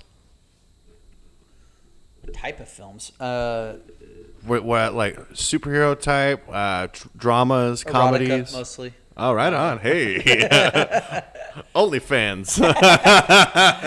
Triple X, No. No, I didn't know. I just went there to kind of immerse myself in that. I was really into the stories. I wanted to be a writer. I wasn't so much in the technical side of things. Mm-hmm. It's not always my best field, but anyway, so I went there. I did really well my first year, but there was a prerequisite to make it to the second year. Sure. It was such a competitive field. Yeah. That it was like basically if you didn't get a 3.8 or above, you wouldn't be selected into the second year. So your GPA did matter a lot. Oh, tremendously. And I was never one of those schools. Yeah. I graduated with like a 2.7. I didn't care about school. I wasn't like brainiac, but never failed. Like, I put in the minimum. I put in the effort to just like pass whatever. And then I went to school. I actually did really well. I actually did like a 3.2, 3.3. Really whatever. applied yourself. Yeah, I mean, I was yeah, I was into it, Mm-hmm. But it wasn't enough to make the next year, and I kind of got that vibe. So my dad said, "Well, what do you want to do? You want to transfer or whatever?" I said, "No, I'm wasting your money at this point. I don't know what I want to do. I'm not going to just jump into something and make you spend these out-of-state costs. I'll just come home."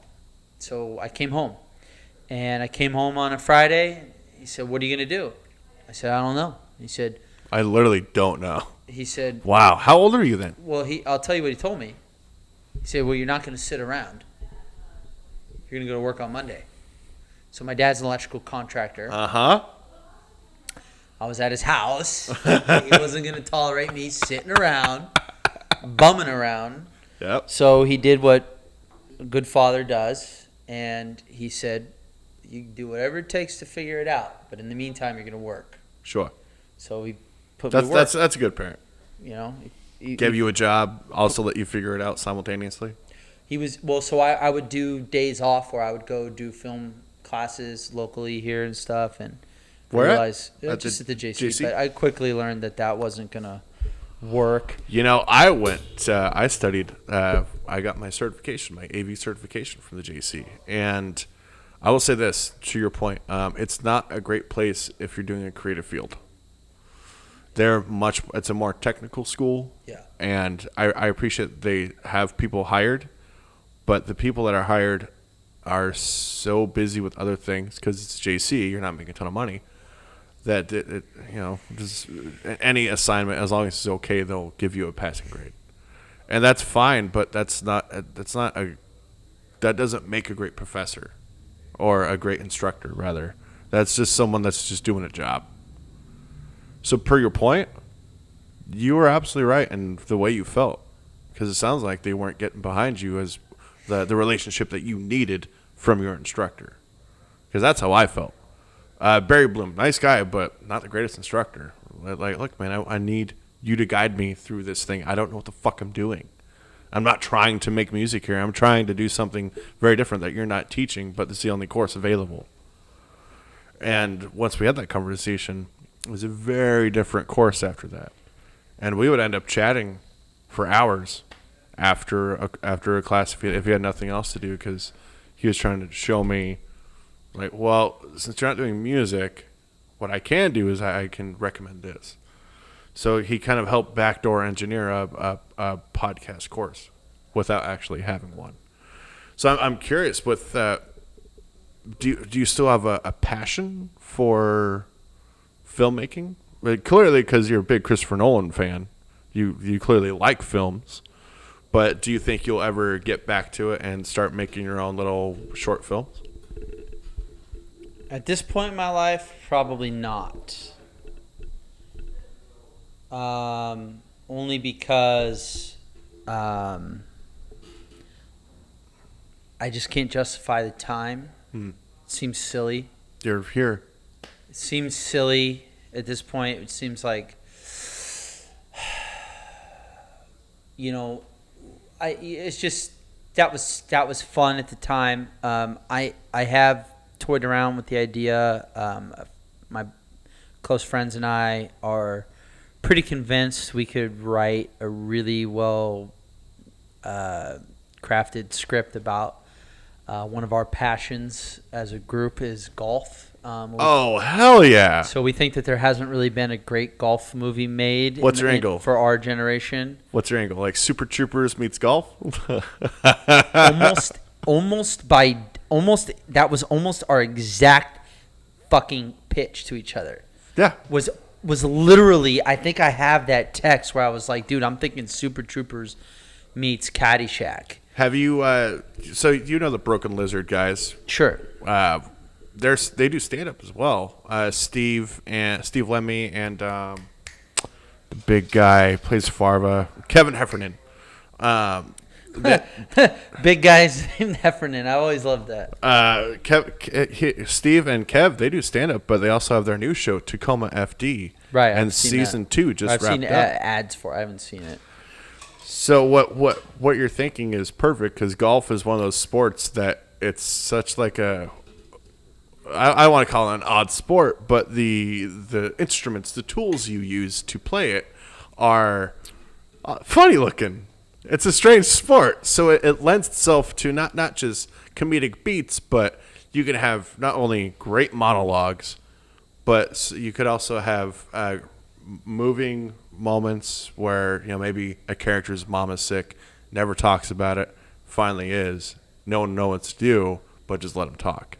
And then you could have your comedic elements, or a dude, his marriage is falling apart and is cheating on him everywhere, and everyone knows it, but no one wants to tell him because he's the nicest guy out of everyone. There's so many different ways you can play that story. Golf has so many potentials for elements that relate to life. Yeah. Golf can really make you, the way a lot of people talk about that connection with jiu-jitsu and the benefits it might have. Here we go.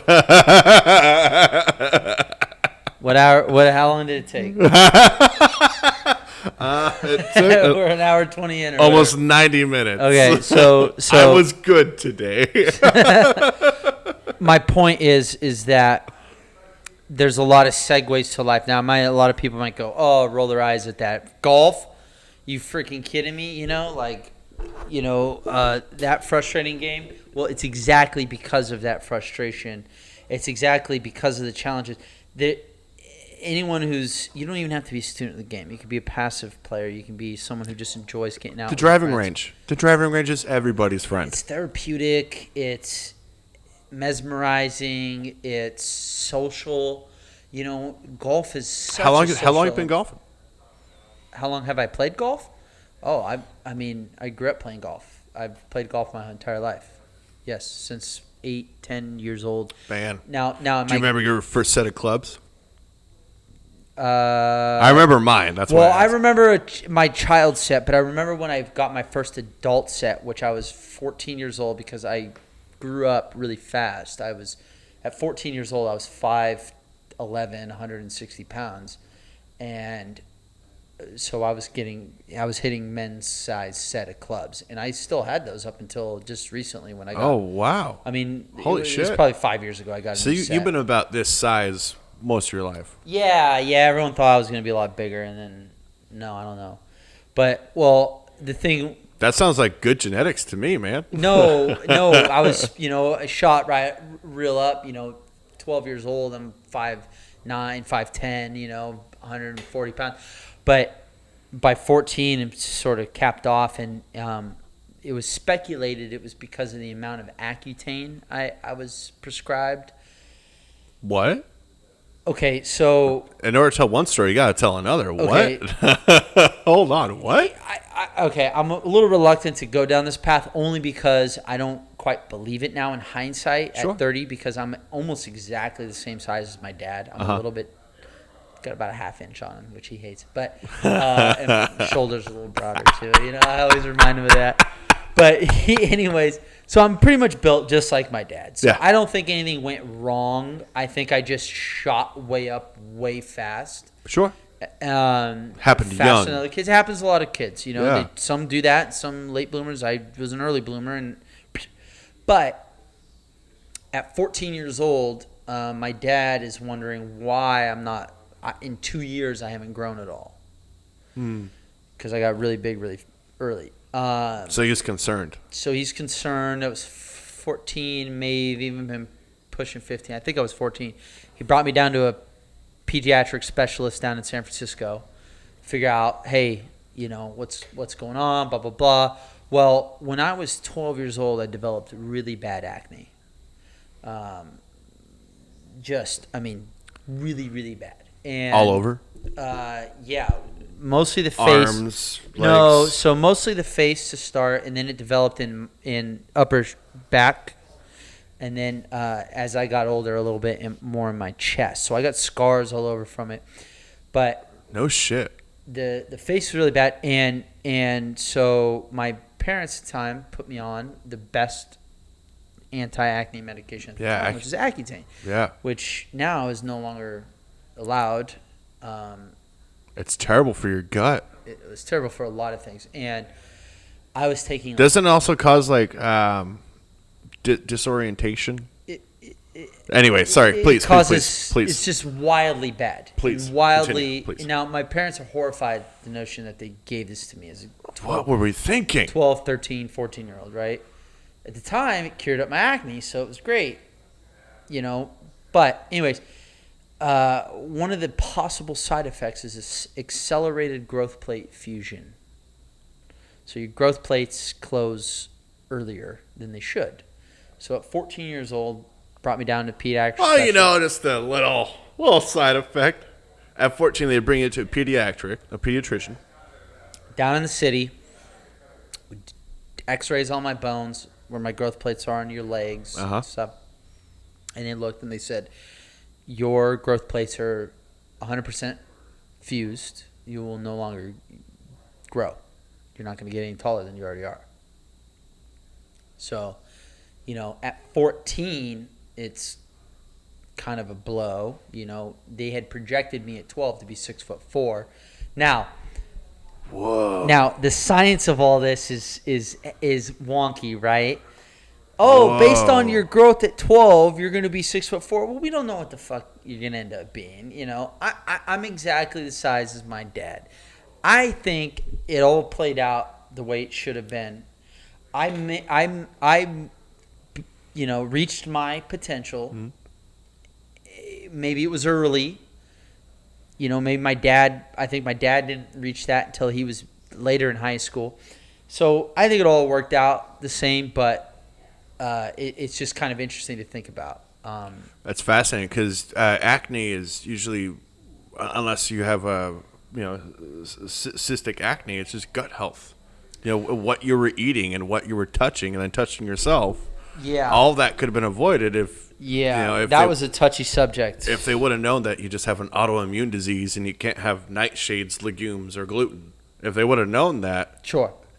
Mind you, this is what I love about gut health science. Science is very different now because now we know that there's literal things individuals can't eat because of autoimmune diseases. Yeah. The science wasn't around then. Yeah. Well, it wasn't even that. It wasn't even you maybe the science. I'm sure there was somebody who knew that, but yeah, probably we're not talking like right. This was like the 1950s here, but True. This was early 2000s, and but what it wasn't was made to the public, and our parents grew up in a generation where a lot of bread in their diet. Wonder Bread was the pinnacle of what you could get sugar, back then. Lots of sugar. So they didn't know any better. And my folks still to this day, you can't even bring this stuff up to them.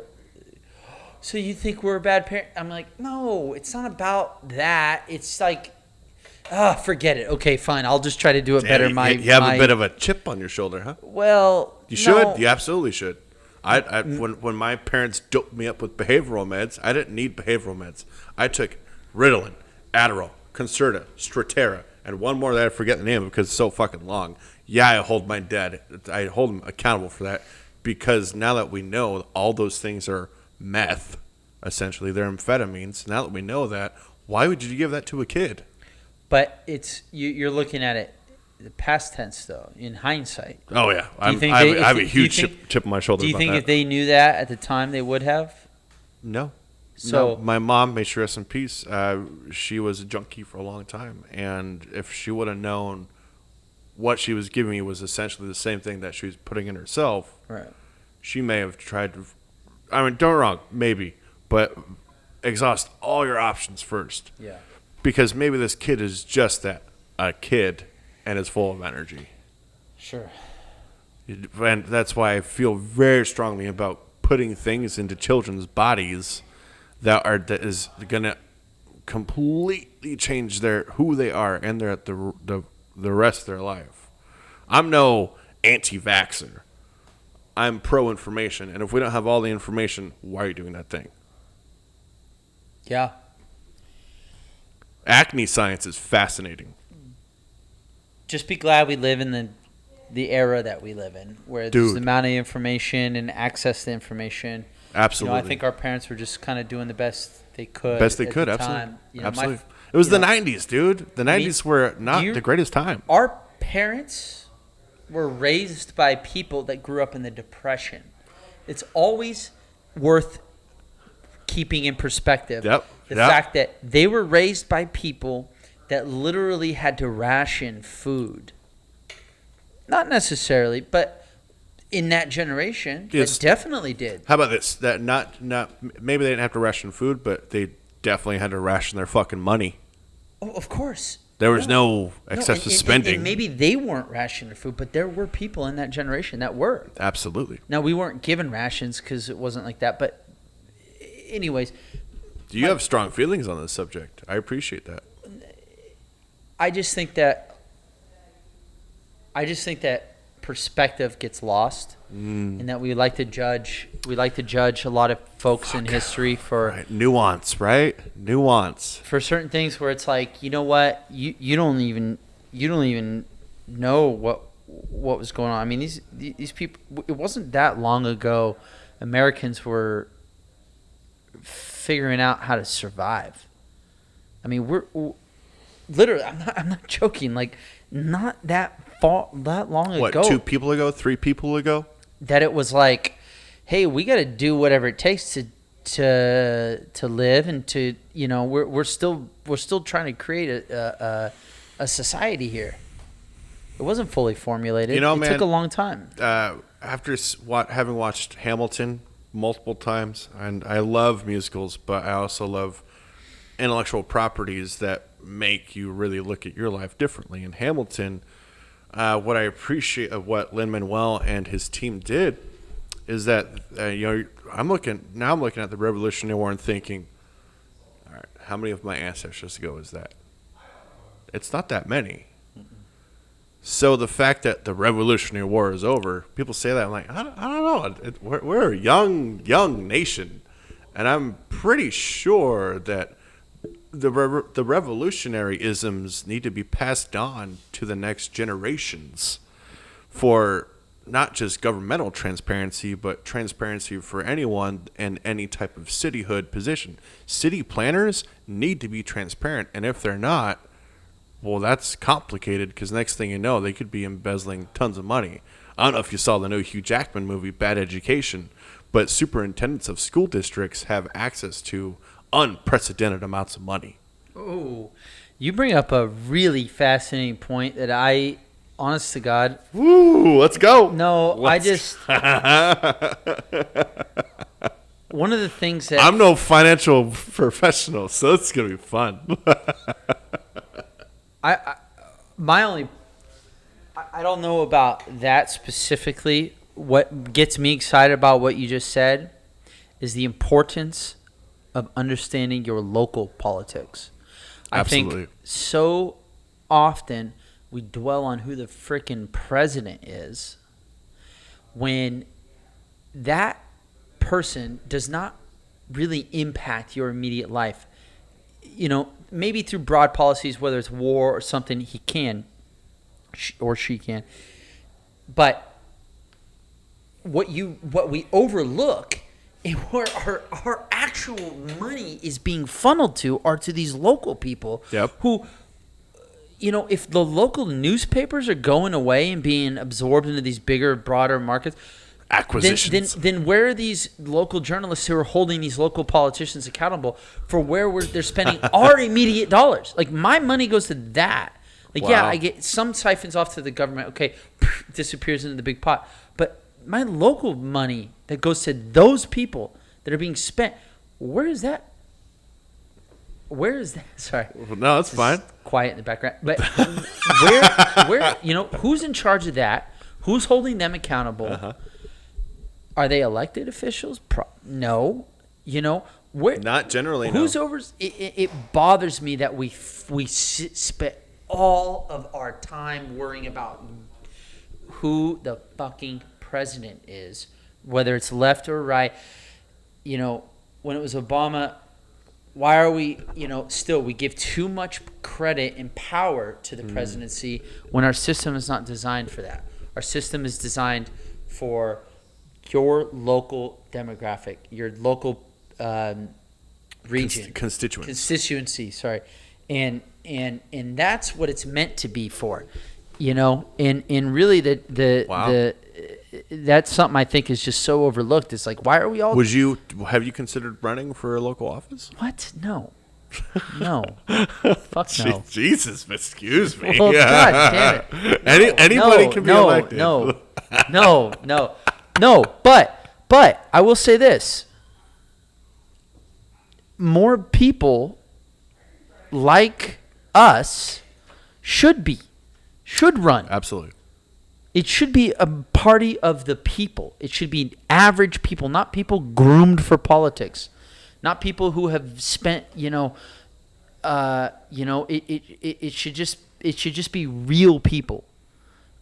Local business owners, man. Not necessarily that. It should be all walks of life. True. But yes, the local business owners should be represented. The local, Mom and pops need to be represented as well. Yeah, it doesn't always need to be business related, but there should be real people running our politics, not implants that come here that seek opportunity to climb a political ladder. It shouldn't be people who right out of school figure out how's the system that you have to navigate and just to work it to their own brand. It should be actual community members being elected, representing what the community needs. Actually, you bring up an interesting point because you can be on the council of a city, have residency there, sure, on paper. Yeah. On paper. Yeah. But you don't need to live there. The fact that people that don't live in places that are technically citizens of it that are getting elected, come on. How is that? Come on. You're clearly cashing checks. Something's going on. I don't want to name names, but the local representative in our district out here in Graton? in West County is someone who's not from this area, who doesn't currently reside in this area. You can say names. Why wouldn't you? If you got something to say. No. No. All right, fair enough. No, but my only thing is like, we got a fair amount of pushback when we moved into this space. Really? So we got a lot of pushback. Of what varieties? Can you say? Yeah, just folks that were tired of the wine industry. Hippies, I assume. Yeah, I mean, but no, it's just not hippies, but like people have a certain bent that just were, sick of wine being out here. Because look, we're inundated with wine. This is a wine community. There's wine everywhere. There's wine. The tractors get an exemption for road laws during harvest, so they can drive their tractors on the road, and it pisses off some locals. And I get it. But it's creating jobs. Why are these people mad about jobs? Just be glad we have an industry here. We could be a place that's not known for shit, and there's no local economy. None. And you have no great restaurants in town, because why would a restaurant be here? Because nobody comes here. There's great restaurants in Sonoma County because there's tourism in Sonoma County. And there's tourism in Sonoma County because the Sonoma County Tourism Board, man, they have the people running it. Yeah. They really have their finger on the pulse of what out-of-towners and locals want. It's really fascinating. So we got a lot of pushback. The people thought we were just some there was a rumor that we were some East Coast corporation, because no one had ever heard of Bowman Cellars. Bowman Cellars, they're not Kendall Jackson. I've never heard of them. So this must be some corporation. I love your face.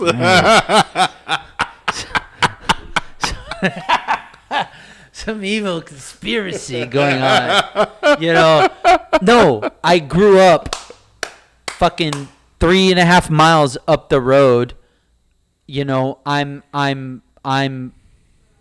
fourth generation Sonoma County. Yep. My wife, her grandfather started one of the oldest markets in the area, Andy's Produce Market, right up the road. He's Andy of Andy's Produce Market. They've been here 57 years. No shit. We're rooted in this area, and it was very disheartening at first.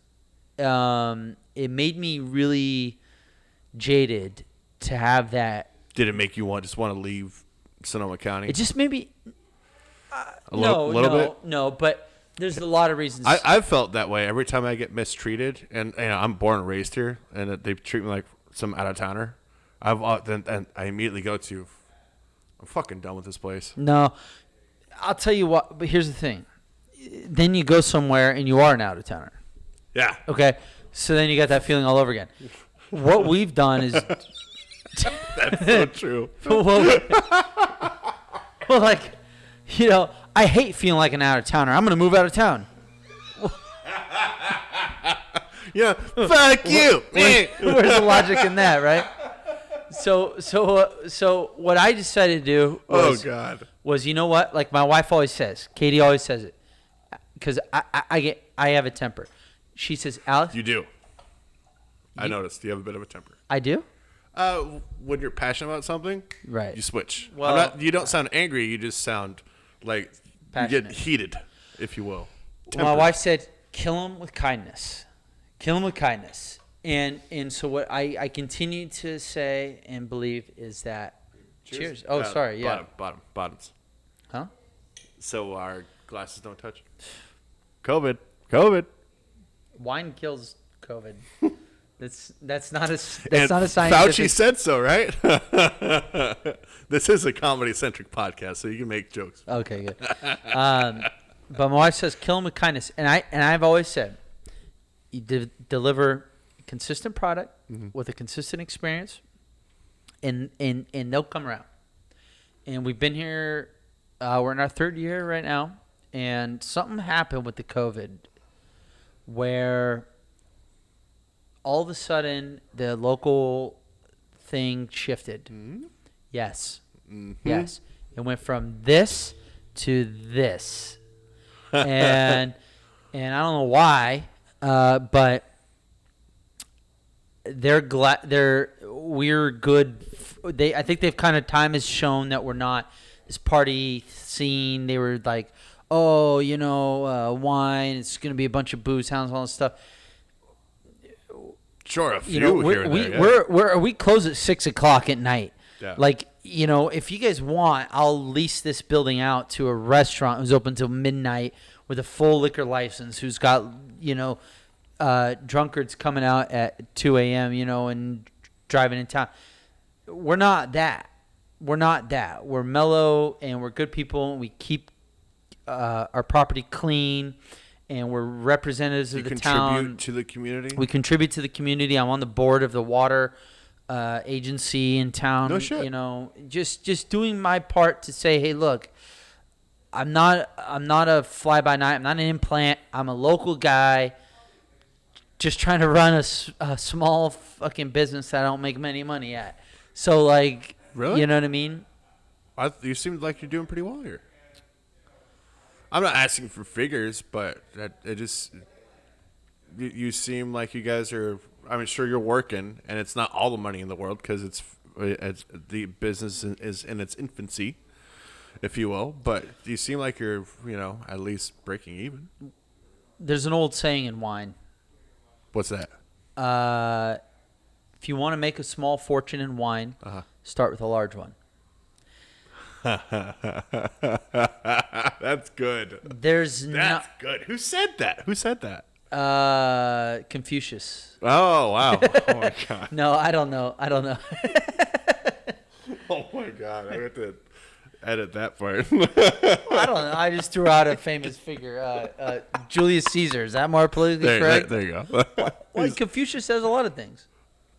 The problem with Confucius is that most people now, and I agree, I don't think it's racist, but some people think it's racially insensitive. Like, okay. To say the name Confucius? And attach it to a quote, yes. If you're a white guy, yeah. That's my understanding. To a guy who's known for a lot of quotes? All right. Fair enough. No, I'm not saying you're wrong. Edit it out if you feel the need to. No, I know. I that's fine. I understand. Okay. I don't understand, but it's so weird, man. People podcasting and ethnic. That's what I was worried about by doing this. And ethnic sensitivity. It's as a Jewish white guy, I don't.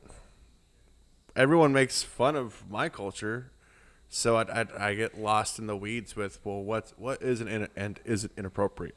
So one thing I try not to do is offend anybody, but man, where's the room for jokes and humor?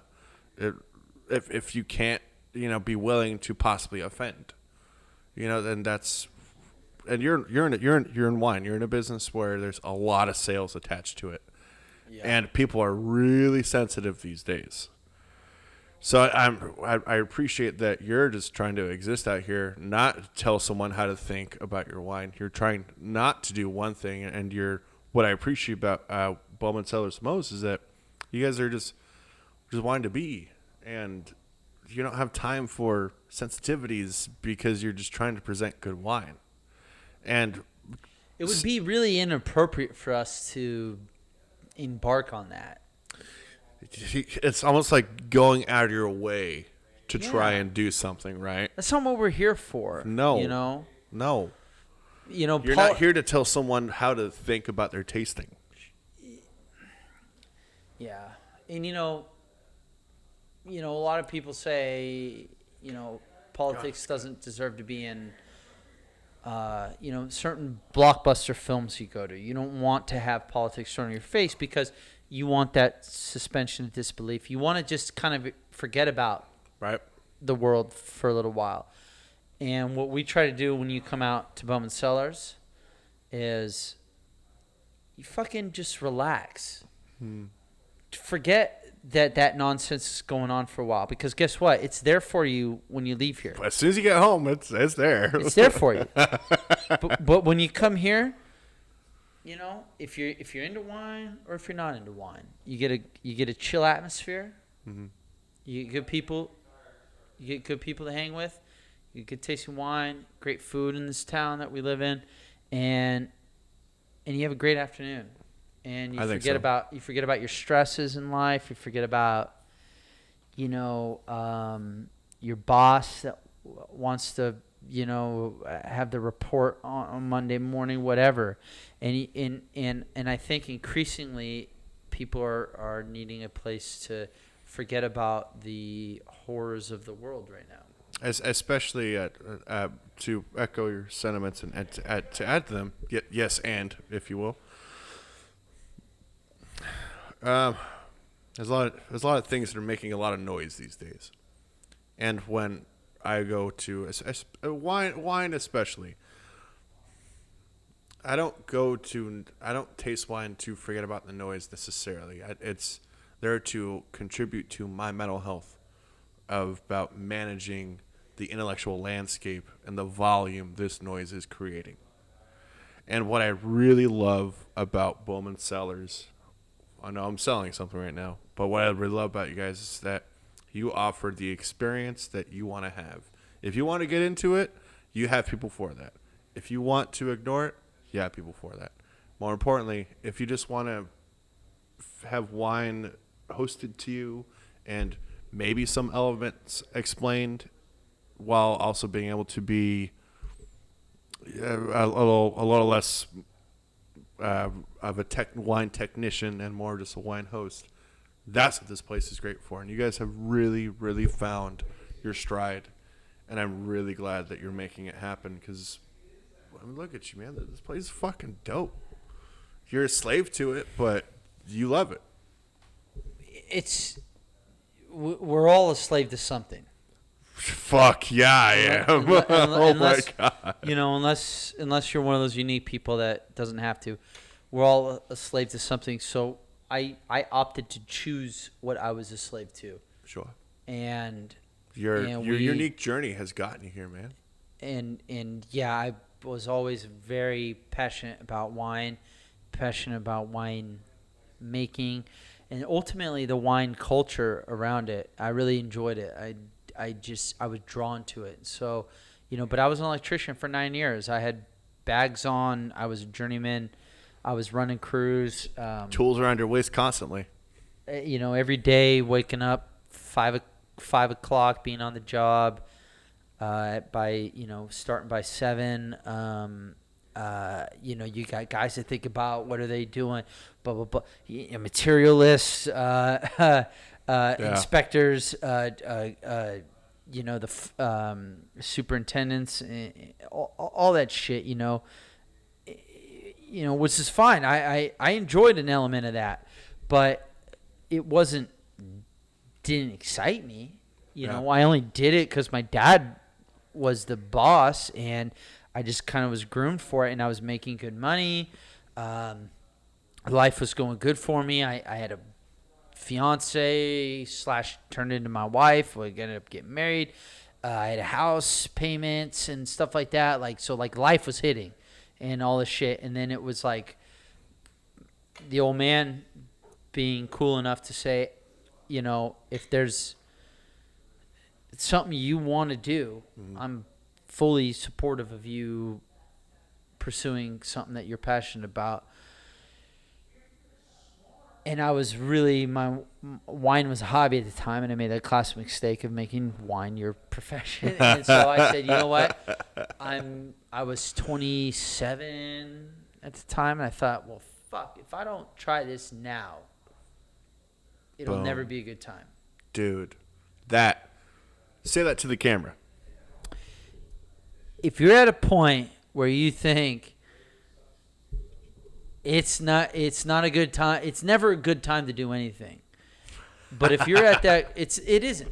But if you're at that crossroads and you think, holy shit, it's now or never. I either do this now or I'm going to cross over and start having kids or whatever, like blah, blah, blah. You get one opportunity, I think, to really go for that dream. And you got to go. If you don't go for it, then it's gone. So go for it and just try it. And if you fail, there's no fucking shame in that. Like, bro, then you just go. Like, so I'm just saying, like, fuck yeah, dude. I haven't made it in this yet. In my opinion, it's too young of a company. Yeah. We're doing great right now, but it can go back the other way. And if that happens, guess what? I have 9 years of experience in a trade where I can throw the bags back on and I can go back to work. And I'll say, well, I tried. Bro, that's moving. That's inspiring information right there, man. I don't have it all figured out, but all I know is it was like, well, if I don't do it now, I'll never do it. That's what it was. It wasn't like you can't ever do it. I just knew that if I didn't do it now, I'll never do it. I'll say this. This has been a fast 2 hours, and I've had a great fucking time. Yeah. We'll have to get you and Katie back. Get both of you on, so we can further go into a little more into the wine and how it works. Yeah, we didn't talk about much about wine. No, we didn't. You wanted to avoid that. You said so. I just don't think people really care that much about wine, outside of a wine audience. Right. And you can say the same about beer, because the beer audiences love beer. Yeah. But if it's let's say there's just a stigma about wine where if we start talking about wine, they think it's gonna be the snobby. Yeah, so off. Notice the notes of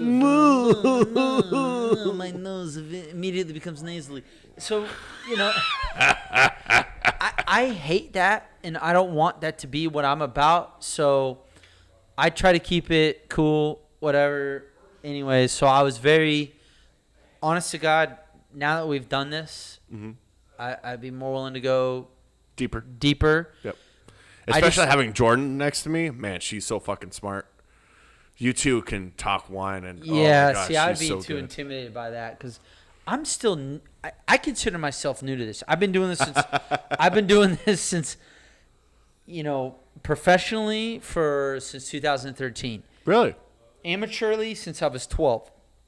I still don't know shit. Wow. I feel like I'm a fraud. Like one of those guys who's like. Do you feel like you just got really lucky and just struck while the iron was hot and it worked out? Well, what iron? What iron was hot? Wine. You're purchasing, renting this building, and featuring your wines, going through the licensing processes. Well, so getting this property was a miracle. Hopefully, you get a chance to show the audience what it is. But that was a miracle getting this. This made all the difference. But the wine, I mean, there was no hot iron to be struck. I mean, this was purely created on. So the property was the most important part. The rental property. It gave us a home. It made it real. Before that, it was like we're selling to friends and family, and it was fun and all this stuff. And it still is fun, but I'm saying it was like more of a hobby. And this gave us a real home base. Like, this is a business. Now we can create something. Now we can run with it. And we didn't catch a momentum in wine. There's never a good time to start a winery, ever. Ever. There never has been. Remember that, kids. Yeah. Well, no, honestly, and there's never a good time. You know, you might think something's overly saturated, which wine thoroughly was told to me. Everyone said, worst business you can ever start, winery. I thought it was a restaurant. Yeah, well, restaurant, sure. Restaurant for different reasons, though. But overly saturated market and incredibly tough. And I thought, you know what? I look at other people. I look at other wineries. They're doing it. Do they have something are they capable of something I'm not capable of? Right. If they can do it, I truly always felt if somebody else is able to do it, then why am I not able to do it? Duplicate success. Why can't you duplicate success? You absolutely can, and you're absolutely right. I went into the filmmaking business thinking, I went nowhere with that. But the point was like, it's the hardest thing you can ever do. I thought, yeah, I know that. But if there's people doing it, they're not superheroes. They don't have anything I don't have. Mm-hmm. Just go for it. Damn. That was my approach. Brother. It's always my approach. 2 feet in. Alex, this has been a wonderful 2 hours. Thank you. I gotta say, man, this I was a fan of Bowman Cellars before. Now I'm a champion for Bowman Cellars. And anything that I can do to help your business, let me know. I'd love to help. You've done enough. You're going with the bottle already. I know that. Hey. So what's your handles, tags, anything you want to promote? So obviously go to our Instagram at Bowman Cellars. We're going strong on there. We've got a great following. Check us out, bowmancellars.com. If you're ever in the area, if you're ever in Sonoma County, north of the Bay, if you're coming to San Francisco, you want to take a day trip up, it's a beautiful part of the county. Be happy. Connect with me personally. Tell me that you saw me on this, and I'll make it a special. Boom. You mentioned this podcast episode. You get yourself a fucking event. You get the experience we're talking about. Yeah. I'll make it worth your while. So check us out. Go on our website. You ever gambled? If you've ever wanted to gamble about purchasing a bottle of wine, try it with us. We got a whole litany of things. We do everything. Absolutely. We try to do everything we can. Every varietal that we sell tries to be the best version of it that you can. So if you're feeling adventurous, whatever, please, but notify us. Write us an email and say that you're buying a bottle for that. What's your email? Well, mine's alex@bowmancellars.com. But go to our website, and if you're purchasing, send us a note, private note saying that you bought it through at the here. bottom of the page. Bottom of the homepage is where your contact info is. Do you remember? Yeah, well, there's probably a contact sheet on there. Hit the contact tab. Hit them up. Yeah.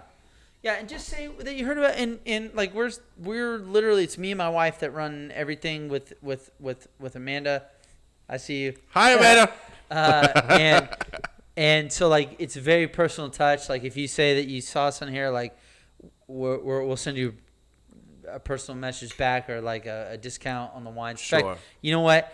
Anyone who buys wine through that mentions the podcast from this, we'll go ahead and give a 20% discount too. How about that? Ooh. Which is better discount That's than he almost gets. an industry discount. Well, we only give 15% on industry. You give 15% on industry? Yeah. So you fucking liar. so for you guys only, we'll do 20%. 20%. How does that sound? All right, folks. And, of course, you know where to find me at Thinks and Drinks on Instagram. Or, of course, thinksanddrinks.squarespace.com. Again, thinksanddrinks.squarespace.com. Can we do this again? We need to do this again. Once a month. Wow. I like it. That's only 12 a year. Well, I feel like there's a lot we didn't talk about. There's a lot we did not talk about. Jiu-jitsu? Oh man, wow, that's just it though. Like in order UFC. We didn't even go into UFC. No, and there's some great fights coming up on the 15th.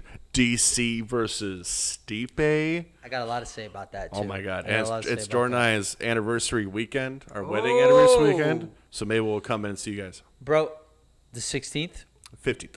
I know, but the 16th, the Uh-huh. following day, we're doing a very safe, very healthy poker match. Oh, We'll talk about that. oh, oh! We'll talk about that. All right, folks. Thank you so much. I've been Nate. You've been great. Thanks for nerding and learning with me and my pal. What's your name? Alex Bowman. Thank you. All right, folks. Be safe. Please take care of yourselves. Bye.